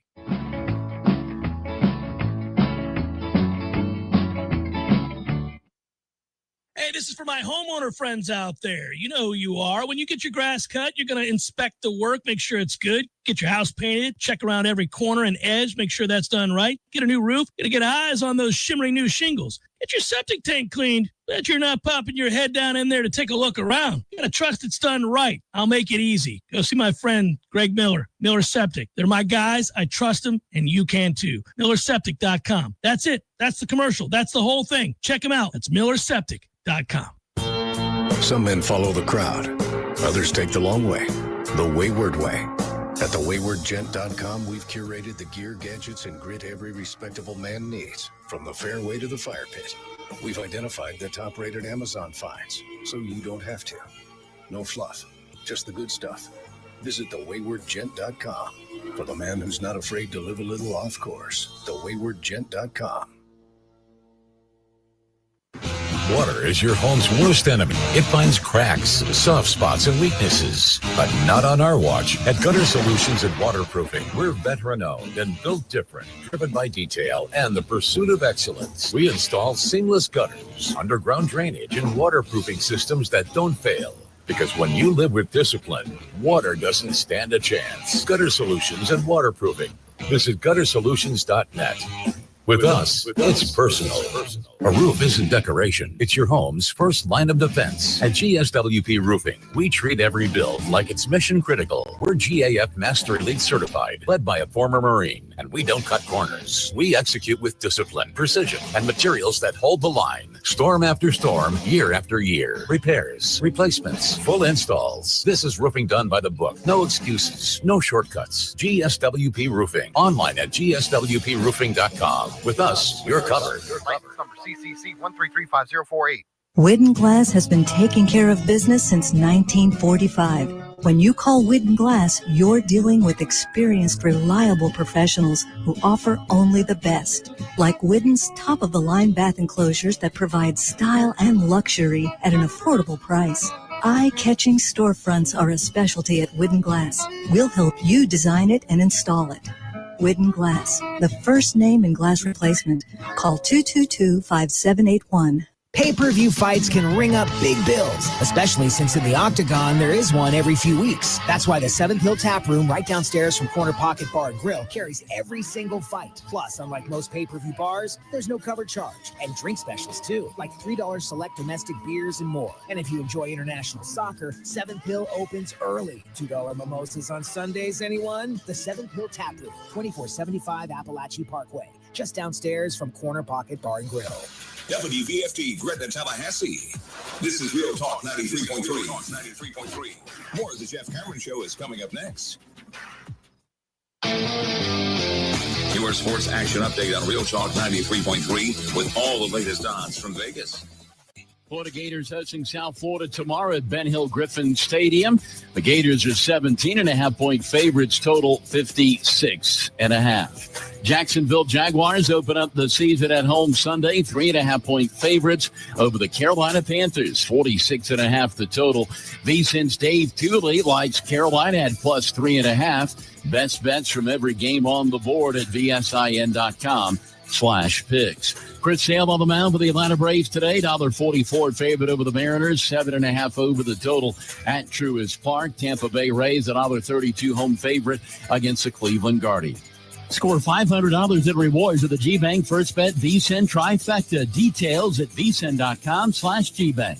For more sports betting news and information, go to VSIN.com. Mike Sennett, Real Talk 93.3. This weekend, Kohl's is giving away millions in Kohl's Cash in Store. It's like you're getting free shopping money.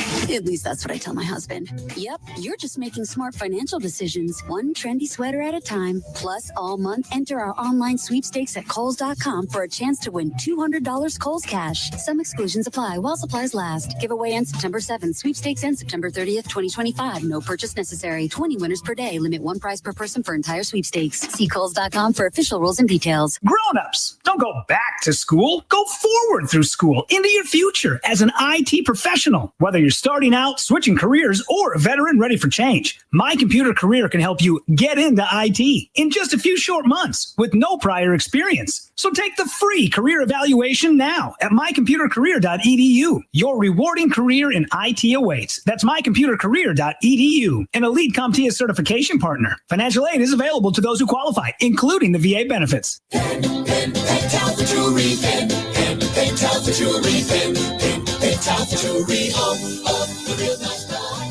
man, have you heard the sound? Pentalpha Jewelry's the best in town. For rings, diamonds, earrings, bracelets, and more. Pentalpha Jewelry Store.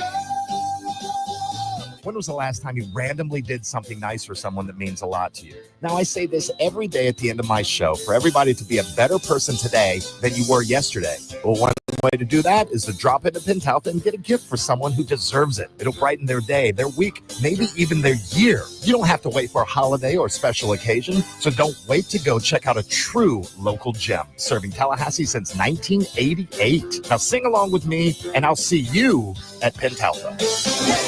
Pentalpha Jewelry, Pentalpha Jewelry, Pentalpha Jewelry, the real nice. Every life tells a story. At Cornerstone Memorials, we help you preserve that story with care, compassion, and craftsmanship. Whether it's a custom headstone, a beautiful monument, or a heartfelt inscription, our family is here to serve yours. Visit cornerstonememorials.org and discover how we've helped Tallahassee families honor their loved ones for over 50 years. Choose Cornerstone Memorials because the memories of the ones we love deserve to last forever. J.D. Power recently named Nissan #1 in new vehicle quality among mainstream brands, with Nissan Murano and Kicks tops in the SUV categories, and both Sentra and Altima winners amongst sedans. For true quality and reliability, look no further than Kraft Nissan. Did you know backup generators often lack the power needed to start an AC unit? Installing an EasyFlex soft starter from E&B Heating and Air can reduce startup current by 75%, allowing your AC to run without a larger, more expensive generator. Visit EMBHeatingandAir.com for more info.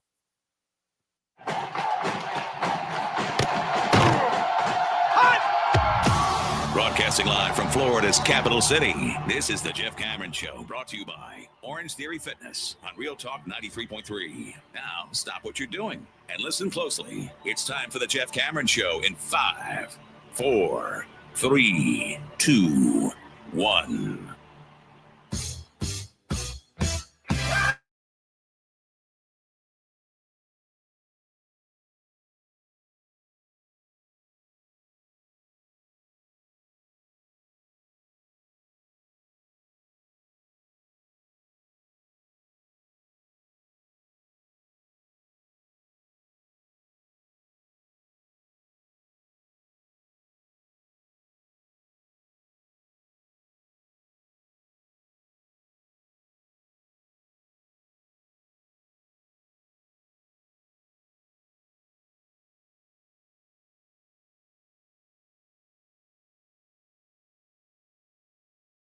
this game tomorrow is one of those ones that's a nice day to be with friends and family and hang out, enjoy each other's company, and go into that stadium knowing that you're likely going to see a win.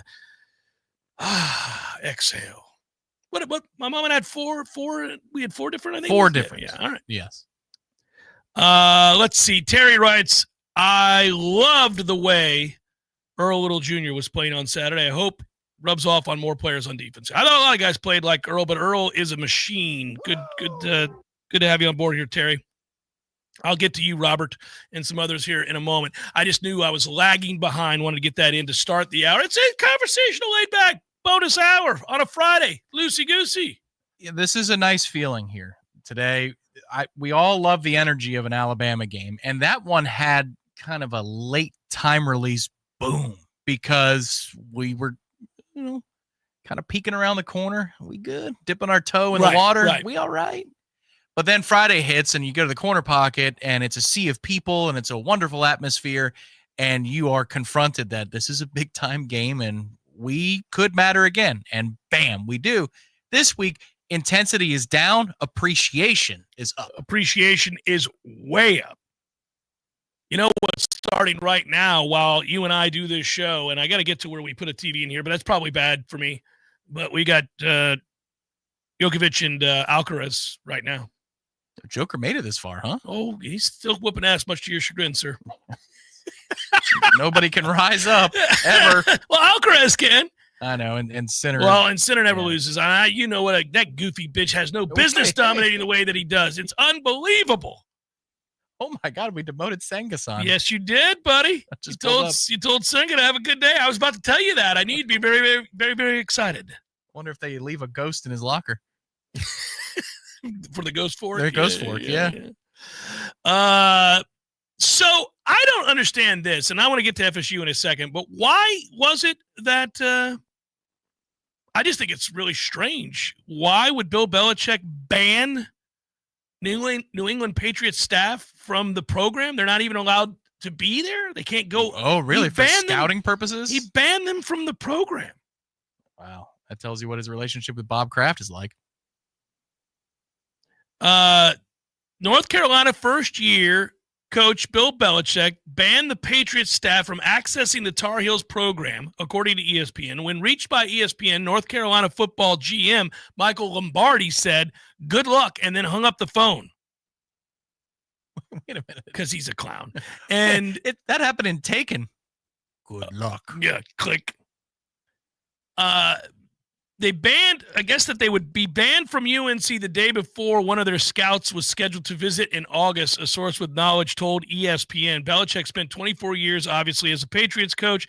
The scouts who work for other teams told ESPN that North Carolina, under Belichick's leadership, offers the most limited access of any college football team in the sport for all NFL personnel.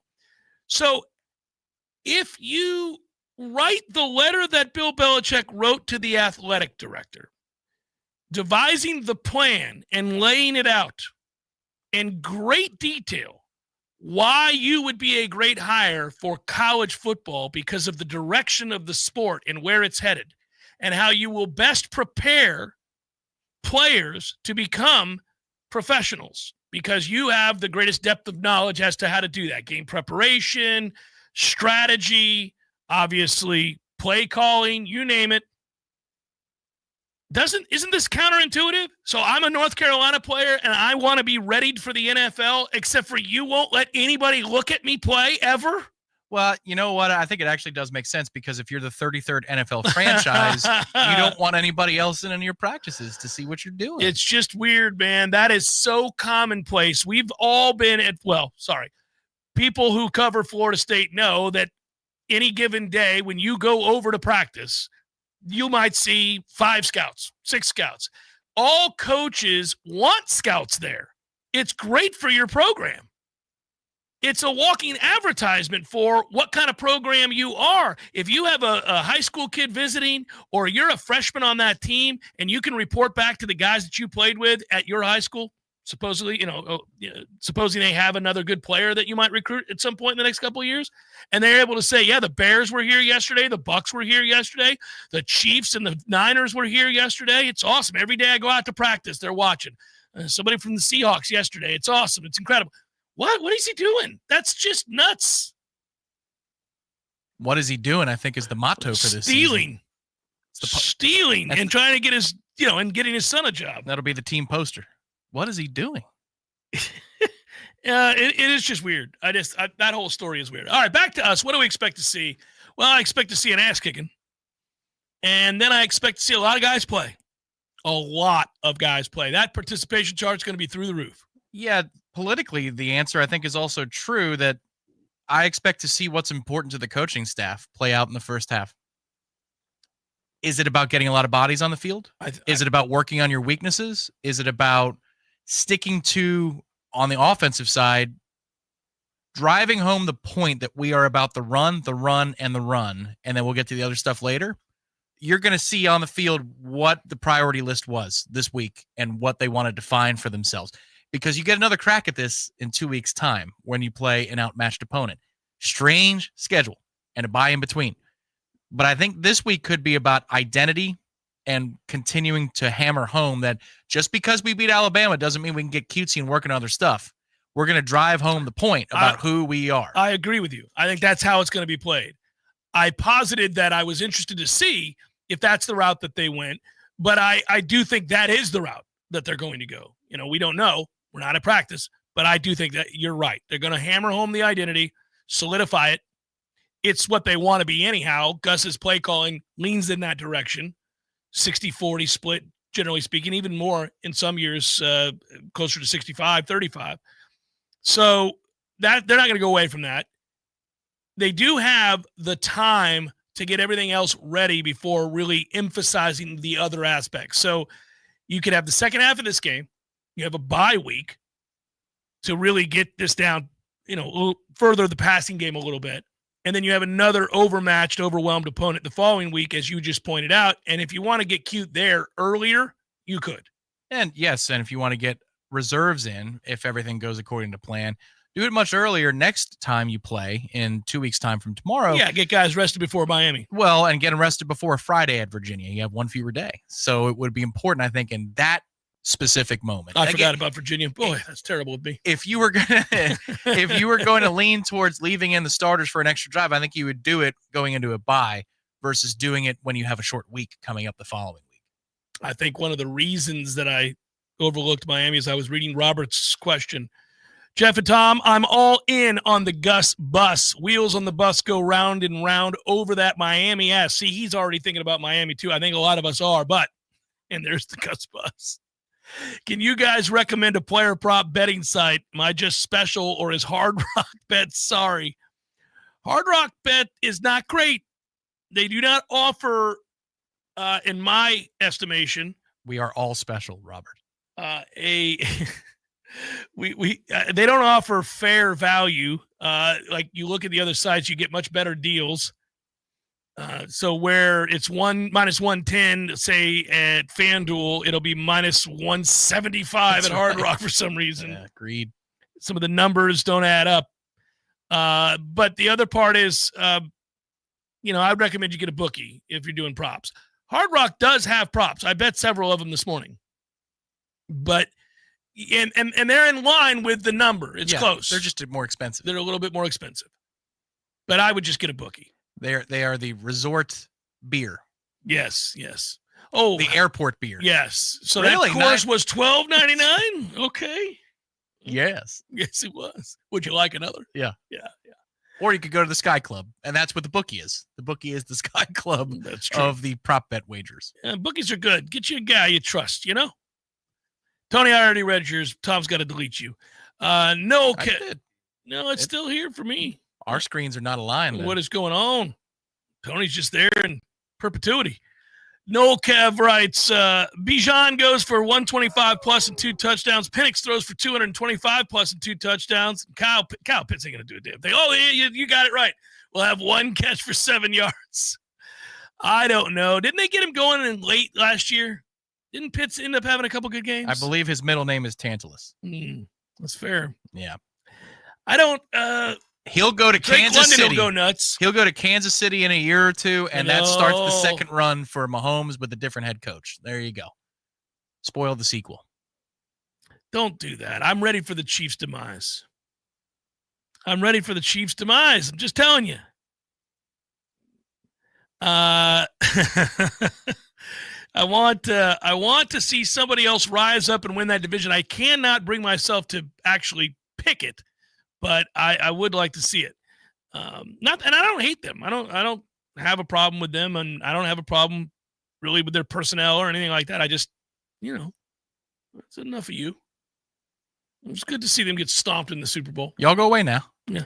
You had a hell of a run, a dynastic run even. Yes. But you can take it on down the road. I need to pick my next sentimental favorite because last time I picked one, they did that, and it was Kansas City. Well, is it going to be? It's over now. Yeah. So who is it going to be?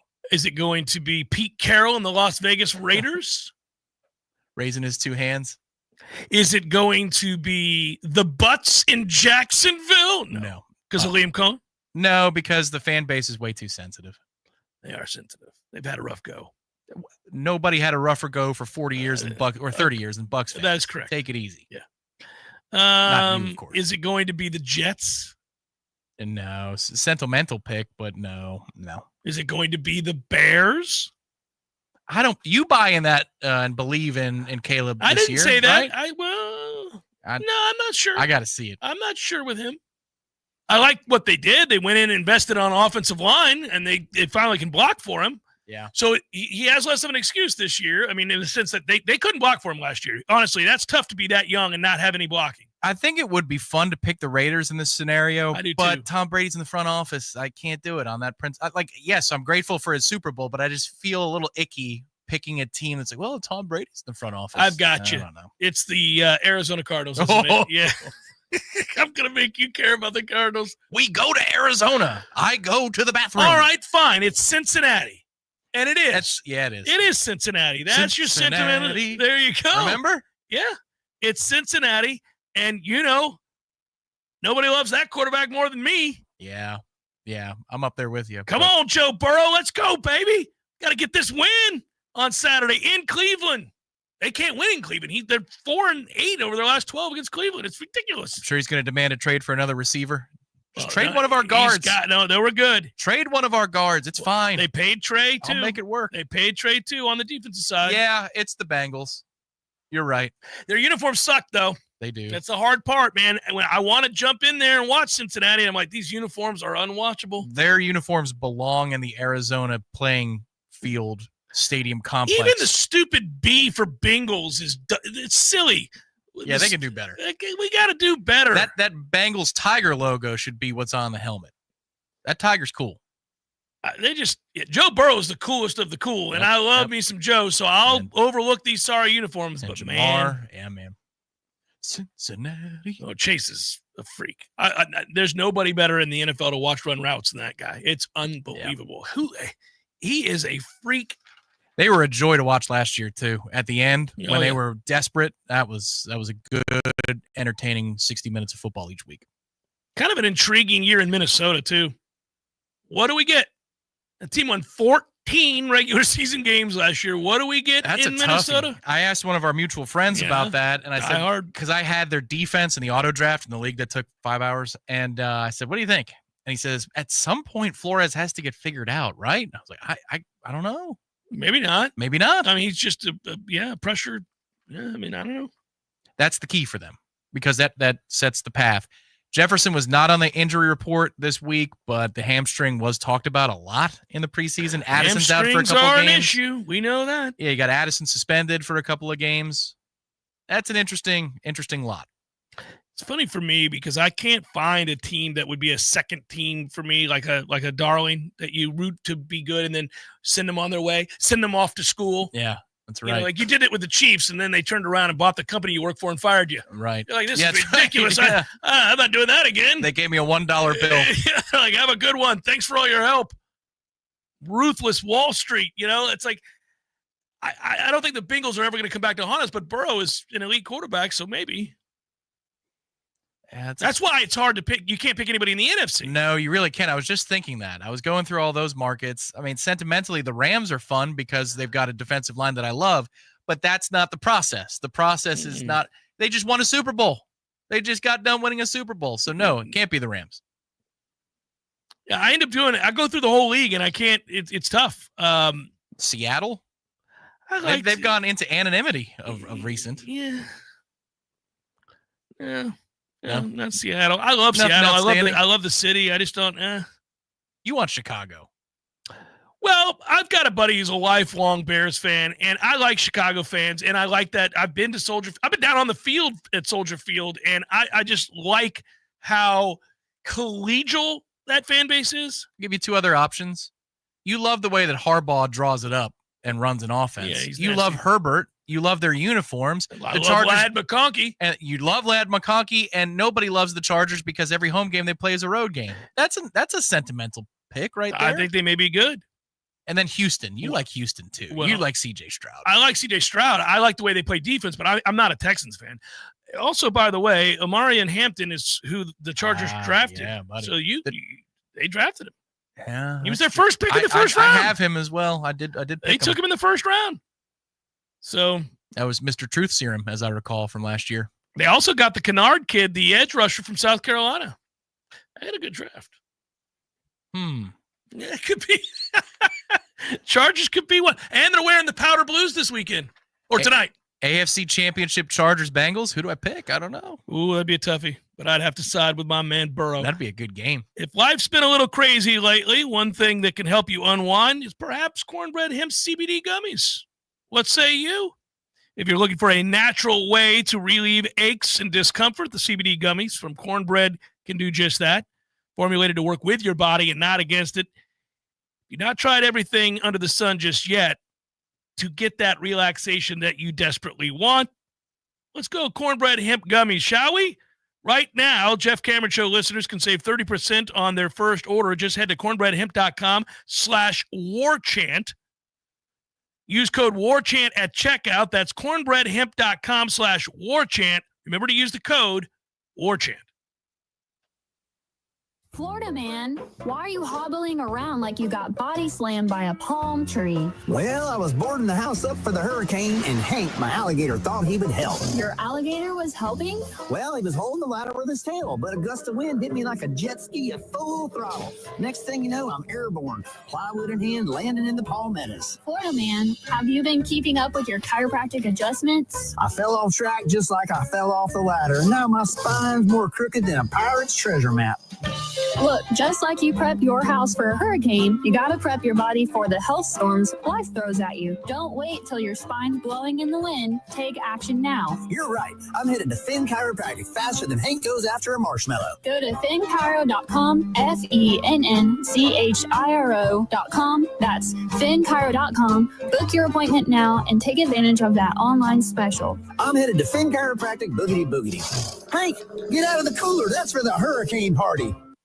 Hi, Chris Kraft with Kraft Nissan. Are you looking for reliability and quality in your next car? Listen to this. J.D. Power is to the auto industry what the Academy Awards are to Hollywood. So J.D. Power published the 2025 report, and Nissan was #1 in new vehicle quality among mainstream brands. Let me say that again. Nissan was #1 in new vehicle quality among mainstream brands, with Nissan Murano tops for reliability in the midsize SUV category, and Nissan Kicks taking the top spot for reliability in the small SUV category. And in the all-important quality and reliability ratings, which measures the car's dependability for years down the road, both Nissan Sentra and Altima lead the pack. We did our usual. We called the factory and said we want our customers to get extra incentives to buy our award-winning vehicles. So Kraft Nissan is extending the 0% financing for 60 months on our top-rated 2025 SUVs, Rogue, Murano, and Pathfinder. But hurry, as the last of the 2025s are going fast. Only at Kraft Nissan, Tallahassee. Games for Less, Tallahassee's largest selection of new and used games, as well as new and used consoles like Nintendo, Super Nintendo, Atari 2600, PS4, and PS5. You name it. Locally owned and operated since 1994, trade-ins are not only welcome, but Games for Less pays more for your trade-ins than the big chain stores. That's not all. Games for Less now buys and sells new and used vinyl records to boot. George loves the Beatles, by the way. Reserve all the new releases today at Games for Less, conveniently located in the Walmart Supercenter Plaza on Appalachia Parkway. Looking to upgrade your backyard, your business, or even your life? Then you've got to check out Southeast Portable Buildings right here in Tallahassee. That's right. Southeast Portable Buildings has everything: sheds, cabins, carports, and now beautiful decks to go with them. Imagine a brand new storage building and a deck out front. Perfect for that morning coffee or for your family gatherings. Need something custom? No problem. They'll work with you to find exactly what fits your needs. Big or small, simple or stylish. And with easy financing options, you can make your dream space happen sooner than you think. Southeast Portable Buildings, where you're not just getting a building, you're getting a lifestyle upgrade. Give our friends a call today, 850-580-6400. That's 850-580-6400. Southeast Portable Buildings. Big buildings. Big decks. Big dreams. Southeast Portable Buildings on West Tennessee Street, just north of Capitol Circle in Tallahassee. Still waiting on that load of laundry to finish? If your dryer is taking forever to dry your clothes, the problem might not be your machine. It could be a clogged dryer vent. J. Walker Enterprises specializes in professional dryer exhaust cleaning, improving dryer efficiency and helping protect your home from a potential fire hazard. Don't risk it. Contact J. Walker Enterprises today and breathe easier knowing your home is safer and your clothes will finally dry on time. Visit jwalkerenterprises.com, the company locals trust. The Jeff Cameron Show is a production of the Warchant.com Multimedia Network. Check out Warchant.com today for the latest news inside Florida State athletics. That's Warchant.com. Now, back to Jeff on Real Talk 93.3. Man, that music used to mean so much more. Why do you say that? I don't know. I just, as a kid, that was the apex. It was the pinnacle if you got to be on Monday Night Football. And now I think that's Sunday night. I think Monday night it's better now that you have Buck and Aikman, first one of the year. There you go. Buck and Aikman, baby. That's right. It does achieve a greater level of gravitas, but it's still, to me, it's the encore to the weekend, where Monday Night Football used to be the crescendo of the weekend. Yeah, that's fair. The NFL and the music on all the networks and then NFL films, they've gotten that right a bunch of times. Like, there's so many that are unique to whatever that network is, and I'm like, I like that. Oh, I like that one too, and I like that one. God, NFL Networks is so good. Oh, especially when they add the chimes around Christmas time. You're like, oh, it is wintry. That's got a wintry sound to it. Yeah. You can picture it being dark out and chilly. Yeah. And you're thinking about eating chili, and you're watching. Yeah, and the chimes come on. Yeah. You see the uncle with he's got the team sweater on. The rolled up sleeves. He's like, I'm going to go back for some more. I submit to you guys that soon that you will be, and I used to do this all the time with the noon kickoffs, the Pam Ward special, baby. Those noon Big Ten kicks on ESPN with the great Pam Ward leading the way. That first game, it's usually like week 3, where they zoom in, they come in with the camera from behind, outside the stadium, and they come in and you're like, look at them. They're all wearing sweaters. They've got a sweatshirt or a sweater or a pullover of some kind. And then outside your window, it's 98. And you say, damn it, man, it's coming soon. You know what the framing of that shot included? You could tell it was a soft sunlight in the sky, not an intense beaming sun, but just kind of like having a soft white light bulb instead of that strong industrial grade thing. It changes everything. That's the one thing I miss consistently about living up in New York, was the soft sun. You wake up like, oh, it's so gentle. Yeah. Out here at 2 or 3 o'clock in the afternoon, like, sweet God almighty, what did I do to offend you, son? And better still, when you go down to Tampa or you go to Sarasota, it's on another level down there. Yeah, but the sunsets in Tampa, St. Pete, Clearwater are the best in the world, man. They are unbelievable. Sunsets are going over the Howard Franklin. Yeah. Yep. Man. When we did the above and beyond trip this past year for spring training, speaking of which, that first night, that was epic. It was sunset. Yeah, and you and I went to the Tiki Bar. We did. And we watched sunsets like lovers. from afar. It was funny. We were sitting there having our drinks, looking at the sun together. I was like, But this is interesting. what was the characteristic? It was actually cold and windy. It was freezing. It made no sense. That was bizarre. And there were those poor people on that pirate tour boat. Yeah. And it was like the waves are rocking in the Gulf, which they never do. Yeah, they were struggling. And it's 40 degrees, and they're probably like, I was like, are we in Clearwater? What is going on here? Yeah. I'm going to throw up. Nicely done, Lee. Cigar smoke in the chilly air. Yes. The sweater. Golly, man. It's just stunning. By the way, Swiss Irish, yes, that was the guy that put belt to bottom against us from North Carolina, the running back that was so good. Yes, that was him. Hello, Timothy. Good to see you in the chat. He writes, from this big Knowles fan from Tennessee, can't wait for the Virginia Tech game. Me and my son and some friends already have tickets. 9 in total coming down for the day, then head back home afterwards. You have to drive back the day, man, the same day? Well, if you have 9 people, you can drive in shifts, so that's good. Timothy, I hope you get the back to be able to sleep, buddy. That's a toughie. I drove famously with Matt Millar to where Virginia Tech is, not Blacksburg, but Salem, right next to it. And, buddy, the most harrowing journey of my life, me and Millar. Why'd you have to cut through mountains? Yes, and first of all, it was Matt's sorry old truck, and that truck was butt. And we got it was like the S10 or whatever those tiny little trucks are that everybody had for a while. They were garbage. Anyhow, he had that truck forever. The Geo Tracker? It was a bad truck. It was sorry. And he probably has great affinity for it, but it was not a good truck.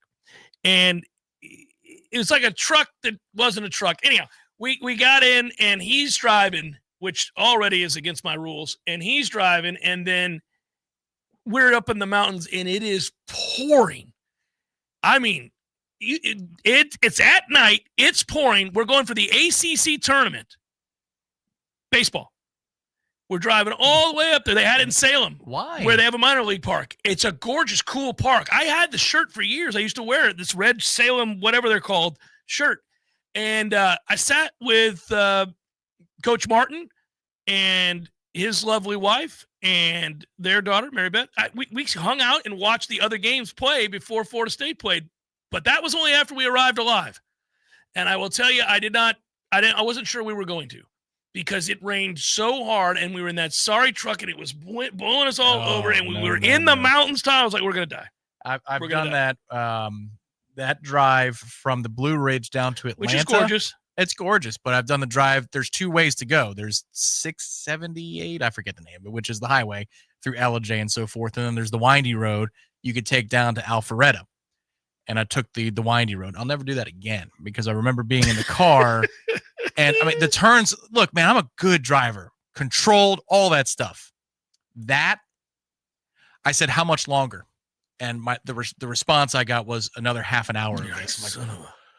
Okay. That's when you're so exhausted when you get out of the car. Yeah. Your grip, you didn't realize you had a death grip on the steering wheel. I mean, the signs come up, they say 10 miles an hour hairpin. You're like, oh, come on, man. Another one? No, Kev, I'm with you, buddy. That's me. Tom will tell you. I'm that way in the golf cart, too. In the golf cart, I have to be that way. I know you are. Yeah. I throw my bag on the left side sometimes. Yeah, I'm like, no. Just because. And then I'll come back and they're switched. Yeah. There's no chance. Yeah. He goes in to go grab a beer or a hot dog or something or a sleeve of balls, and he comes back. You can bet that thing has been switched. There's zero chance that you're driving anywhere today, buddy. I know that. Yeah. But still, there it goes. I put it in the driver's seat. See what he does. Yeah, and that's true, Lee. Guys driving home from football games and concerts. I went and saw Paul Westerberg at the Variety Playhouse in Atlanta on a Tuesday afternoon after my radio show when I was working for Clear Channel. Drove up for an 8 o'clock show, got there in the nick of time by myself. Paul Westerberg, for those that don't know, is the lead singer of The Replacements, was a band I loved. And he was playing solo, and I saw that show. And it was a good thing that I did, Tom, because I got to meet him, which was incredible. And anyhow, after the show, it's freaking 1 o'clock in the morning. Your boy. Back in the car, driving back to Tally. It's a man code. Somehow we're able to do it, especially young. Yeah, that was 2000. I just looked up the year 2007, Florida State Clemson at Clemson. It was a Labor Day game, Monday night, and we lost 24-18. We tried to rally at the end. I think it was 24-3. And there was a group of 6 of us. And I was the MVP that day. We slept just outside of Atlanta the night before. We got up there, started tailgating around 10, 11 o'clock in the morning. I wasn't feeling the extra energy, the tailgate. I didn't need the Cat 5 maintain. I was okay. And so one of the guys got us through the traffic after the game was over because there's only one way out of Clemson.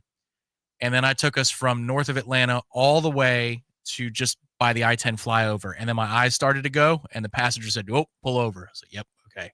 And when I got to the back seat, it was like a starter in game one of a playoff series, giving you 6 2/3. I got the shaking in the hands. Everybody was like, "Good job. Nicely done, sir. Way to go, brother." Yeah. Yeah, I believe the show I went to was August 13, 2002, Variety Playhouse, Atlanta, Georgia. 1099 Euclid Ave, baby. That's where the Variety Playhouse is. And it's a cool venue. And I drove to Atlanta to do that in 2002 and drove back. And I remember I had to be on the air the next day. So what are you going to do? What are you going to do? I'm not going to not go see Paul Westbrook, I'll tell you that much. But the sun was coming up because it's 4 hours to Atlanta. And I left at like 1 something. And I'm pulling into Tallahassee and the sun's coming up. And I remember thinking, yep, it's going to be a struggle bus today. Yeah, I had class that Tuesday. Sorry, Dr. Fleckenstein, I didn't show. She was a good teacher, though. Good professor, excuse me. I think I know her husband. Oh, really? Mm-hmm. Well, she's the best. That was I learned a lot in that fact, course. I do know her. There are so many courses I didn't learn a thing in. I learned a lot in that one. Well, there you go. Nice little shout out right there. Did you know that Mary Beth was listening when we did the Martin clip yesterday? Oh, no way. Is she that sent right? me a text. Oh, that's funny. Sent me a text. It made my day. Chef Cameron Show 93.3 Real Talk Radio Warchant TV. We'll come back, do some Red Zone. So what are you talking about, Mary Beth? Don't go playing jokes. Our local news now. NIMS Middle School returned to normal operations after a potential bomb threat was...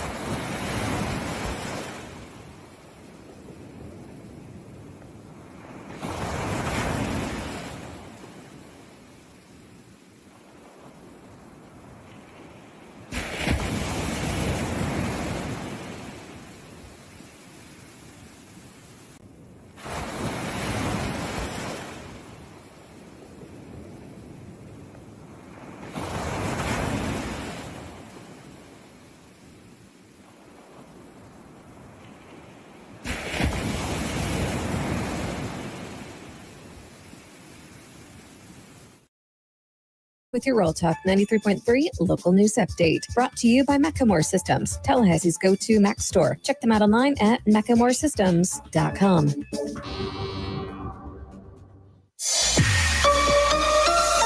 Now, here's your Tallahassee weather report. From the ABC 27 First to Know Weather Center, I'm meteorologist Jillian Preddy. Temperatures are quickly rising to the upper 80s and low 90s eventually by this afternoon, and we'll stick in those 90s for a few hours before eventually dropping back down to the 80s and eventually the 70s overnight. However, rain chances throughout the rest of the day are staying low yet again. We are still in the dry spell. That will change come Monday. We're going to start to introduce some more moisture into our area and get a lot more rain starting Monday at about 50%. But through the weekend, dry conditions. From the ABC 27 First to Know Weather Center, I'm meteorologist Jillian Preddy. Game day in Tallahassee starts with energy, and nothing fuels that spirit like Grassroots Coffee brand new End Zone Blend. That's right. Every cup of End Zone Blend doesn't just taste incredible. It also supports our Florida State Seminoles football program. Grassroots Coffee knows it's about commitment and being all in. Every sip of End Zone Blend helps push the program forward, supporting the grind and the climb. So whether you're at home, have a business, or just getting fired up before kickoff, make End Zone Blend part of your game plan. Support local and our favorite coffee roaster. Order Grassroots Coffee's End Zone Blend today at grassrootscoffee.com. And let's keep driving the Noles to victory. It's that easy. Drink Grassroots Coffee and help support the Florida State Seminoles. And don't forget, you can get 15% off your first order at grassrootscoffee.com. Grassroots Coffee's brand new End Zone Blend. Grassroots Coffee. Made for everyone. Loved everywhere. Some men follow the crowd. Others take the long way, the wayward way. At thewaywardgent.com, we've curated the gear, gadgets, and grit every respectable man needs, from the fairway to the fire pit. We've identified the top-rated Amazon finds, so you don't have to. No fluff, just the good stuff. Visit thewaywardgent.com for the man who's not afraid to live a little off course. Thewaywardgent.com. The Jeff Cameron Show is a production of the Warchant.com Multimedia Network. Check out Warchant.com today for the latest news inside Florida State athletics. That's Warchant.com. Now, back to Jeff on Real Talk 93.3. Before we do the red zone, I will say, I'm always asking for players to take accountability and not make excuses when they're asked questions about certain things that are within their control. Well, CeeDee Lamb gets credit, man. He was asked about it, and he said, that was terrible. Honestly, I feel like I can't point fingers at anybody else.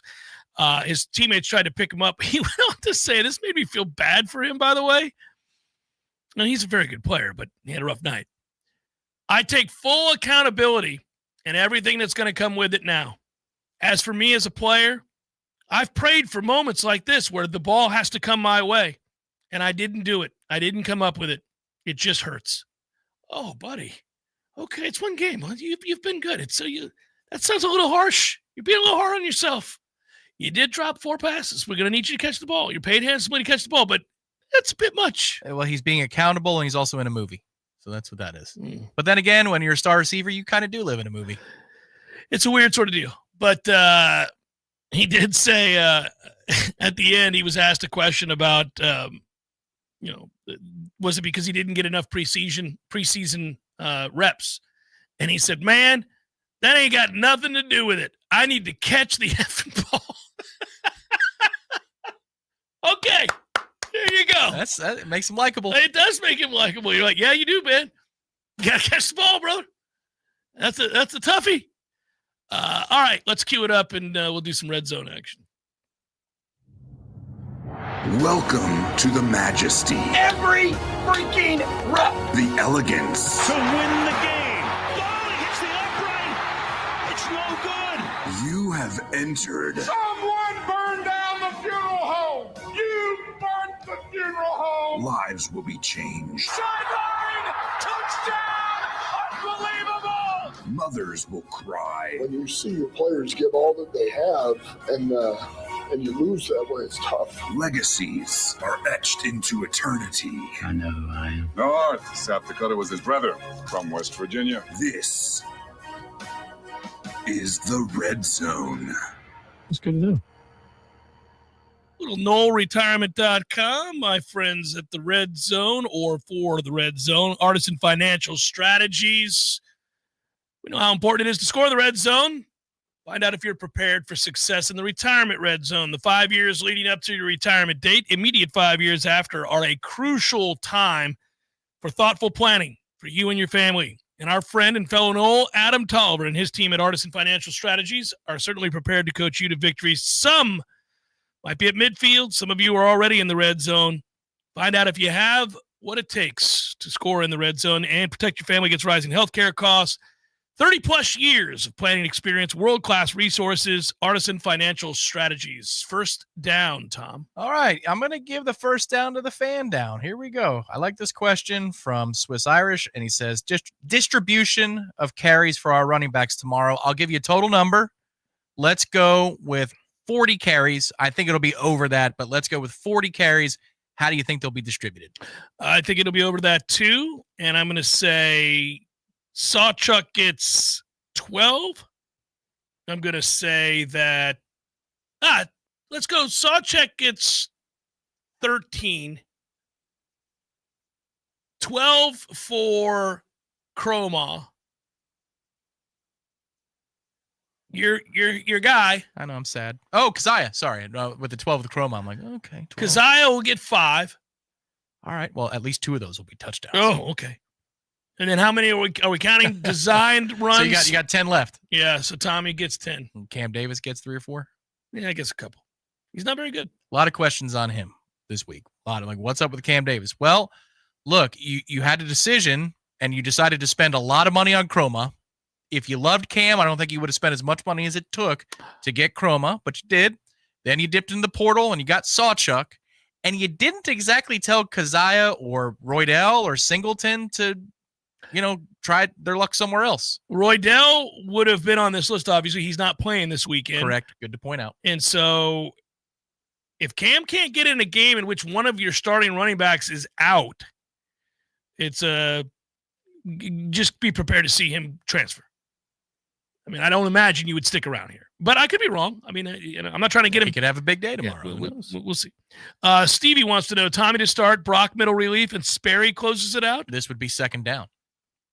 I don't know the answer to that question, Stevie. It's perhaps what I'm most interested in. Sperry is listed next to Brock as an or. And the or means you're on the same plane. So it could be either or. And so I don't know if they go. I will tell you the order matters.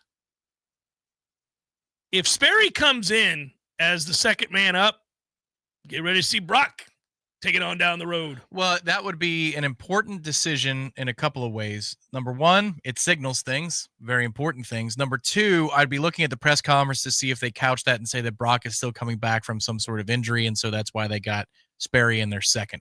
Because if it were that Sperry came in as the first relief at quarterback and there wasn't a note in the press conference about some sort of injury, then we're done here. Sperry just is the backup quarterback. But I think Brock, for that reason, I think Brock will come in second. I'm intrigued. I think they like Sperry. I think they like him a lot.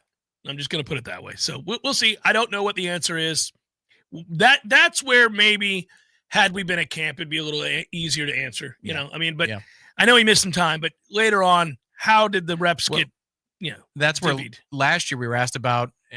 Folks were mad about the expectation setting and so forth. But we're asked, well, why isn't the backup in? Why is DJ still out there?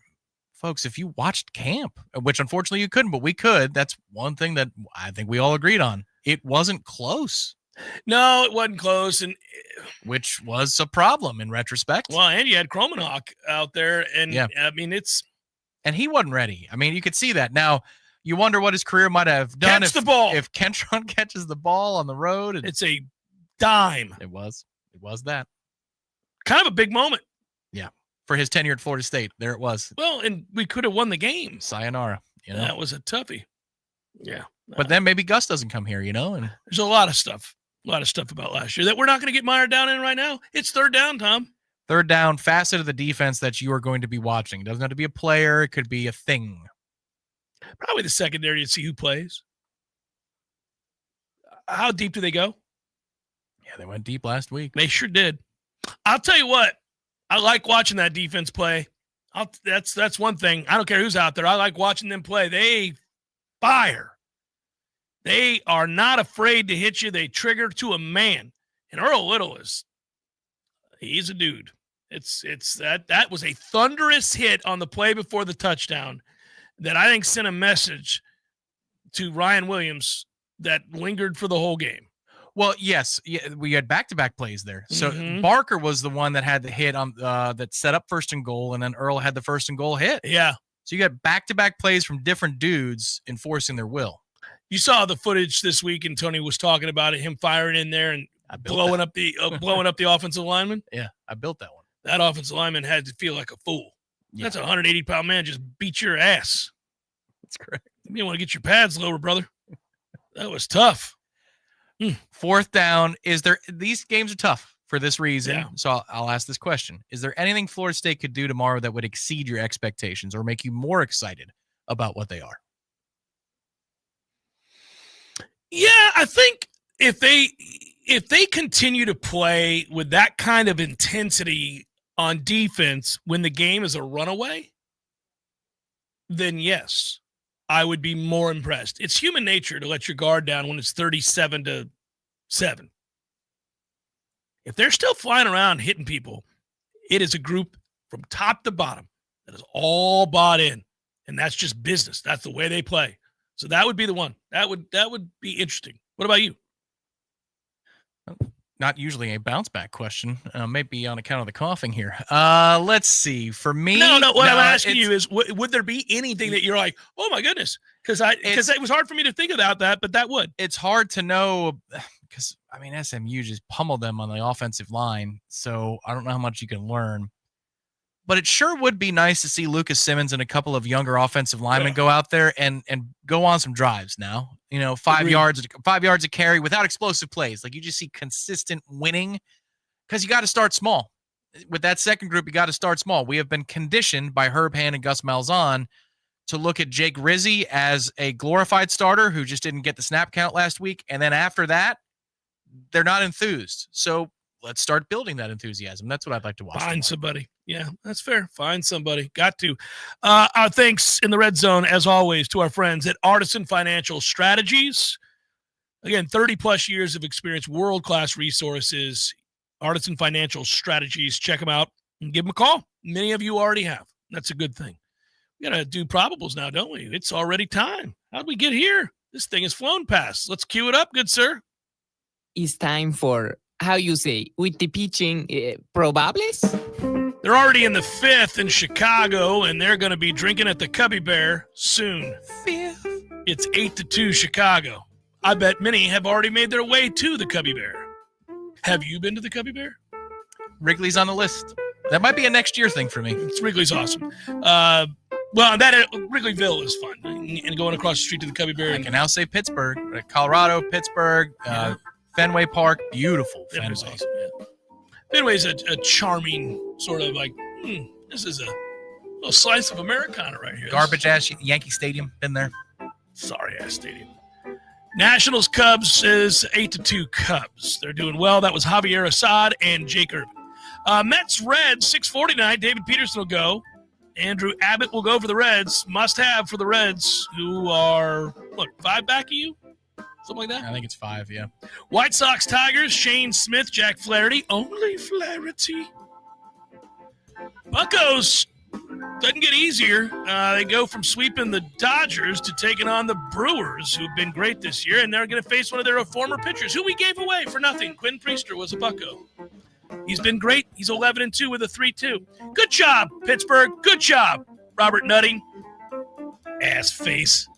Ovion Aviato goes for the Pirates. He's good. Dodgers, Orioles, Tyler Glasnow, former Pirate. Started his career in Pittsburgh. Couldn't throw strikes, walked the world. So we gave him to the Rays for nothing. Good God. Oh, you got Chris Archer, right? For an hour, and he sucked. That's right. Tyler Glasnow goes for the Dodgers. He's never healthy, thankfully. Orioles will throw Dean Creamer. Blue Jays, Yankees, Kevin Gausman, Cam. Ooh, that's a big series. Yeah. Well, the Yankees have to sweep it if they have any but it's chance. just still, for the Blue Jays just to put it out of reach, and the Yankees, wild card stuff, positioning, jockeying with the Red Sox. Yeah. Kevin Gausman goes for the Blue Jays. Tonight for the Yankees, it is Cam. Say it with me, everybody, carefully. Schlittler. Schlittler going tonight for your New York Yankees. That's for you, Troy. Phillies, Marlins. Christopher Sanchez. Valente Beloso going for the Marlins, and that is a great name. Who you got tonight? Valente Beloso. All right. Mariners, Braves, Logan Gilbert, Chris Sale. Chris Sale's 150 years old with a 2.4 ERA. He is just awesome. Oh, it's reinvented in Atlanta. Unbelievable. He's got to stay healthy for 162. That's the only thing. Guardians, Rays, Gavin Williams, Griffin Jax. Character in Mortal Kombat. But his first name wouldn't be Griffin. His parents did him a disservice because your last name is Jax, Jax, which is a tough way to spell Jax, which is awesome. But then you can't be Griffin for a first name. If my last name was Jax, my son's first name would, you could be Bryce Jax. That would be cool. Jax is definitely in Mortal Kombat 2. Was he in 1, or is he like the Kano replacement? I don't remember, but I loved him. Kano was awesome. Everybody loved Scorpion because of the get over here. And all as a kid. Yeah. Reptile, when they added Reptile, because you could get Reptile with the passcode in 1, but he was a standard character in 2. The acid spit. It was good. Oh, man. But I was always Jax because I just wanted the big ass, just body slam and just, yeah. The thing is, man, the one that came out a couple of years ago for the PS5, which was so wonderfully violent. Remember we were laughing? Marshawn Lynch was like, he pulled out the gun and shot that guy and they were playing. Yes. Seen that. Oh my God, it's hilarious. I've seen the thing with the Mario Kart. Swoop, swoop, swoop, swoop. You'll laugh. It's good. Twins, Royals. I'll pull this up afterwards. You're going to laugh at Marshawn Lynch playing Mortal Kombat. He pulls a gun. His character pulls a gun out and shoots a guy in the head. It's crazy. And he says something very funny. Twins Royals, Pablo Lopez, Michael Wacha. Astros Rangers, TBD, Merrill Kelly. Giants Cardinals, Carson Seymour, Michael McGreevy. Cardinals are under 500, tragic. Padres Rockies, TBD, Kyle Freeland. Padres need that series. Get it together, San Diego. A's Angels, Mason Barnett, Jose Soriano, and we close out the night. Red Sox D-backs, kind of a weird matchup. Peyton Toll and Eduardo Rodriguez. And that is a look at those that shall reside on the bump.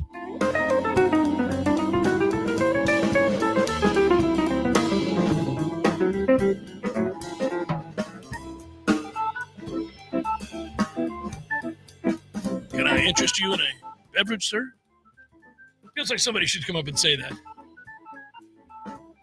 Sometimes when I think about my childhood days, I remember I was a bar back. I was a waiter. Oh, yeah. Bar back. Great job. Loved being a bar back. I was a bar back on the beach.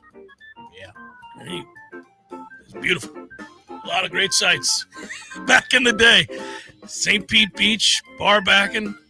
I also built thatched huts to sell tanning oil. I spent a summer building thatched huts. This guy out there in the 100-degree heat building thatched huts. The last job of its kind for you. I said, never again. This is why people go and get an education, because I'm not doing this. But I was a thatched hut building Jesse.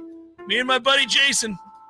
We'd have to go drive around town and find palm fronds so that we could build the thatched huts. And there was a system to it. We had to do it. It sucked. It was hot as 80s. A lot of beautiful women. Good work out at you. Have a wonderful weekend. Go Knowles. We'll see you at Hotel Indigo tomorrow morning, 10 a.m. Be there. Peace.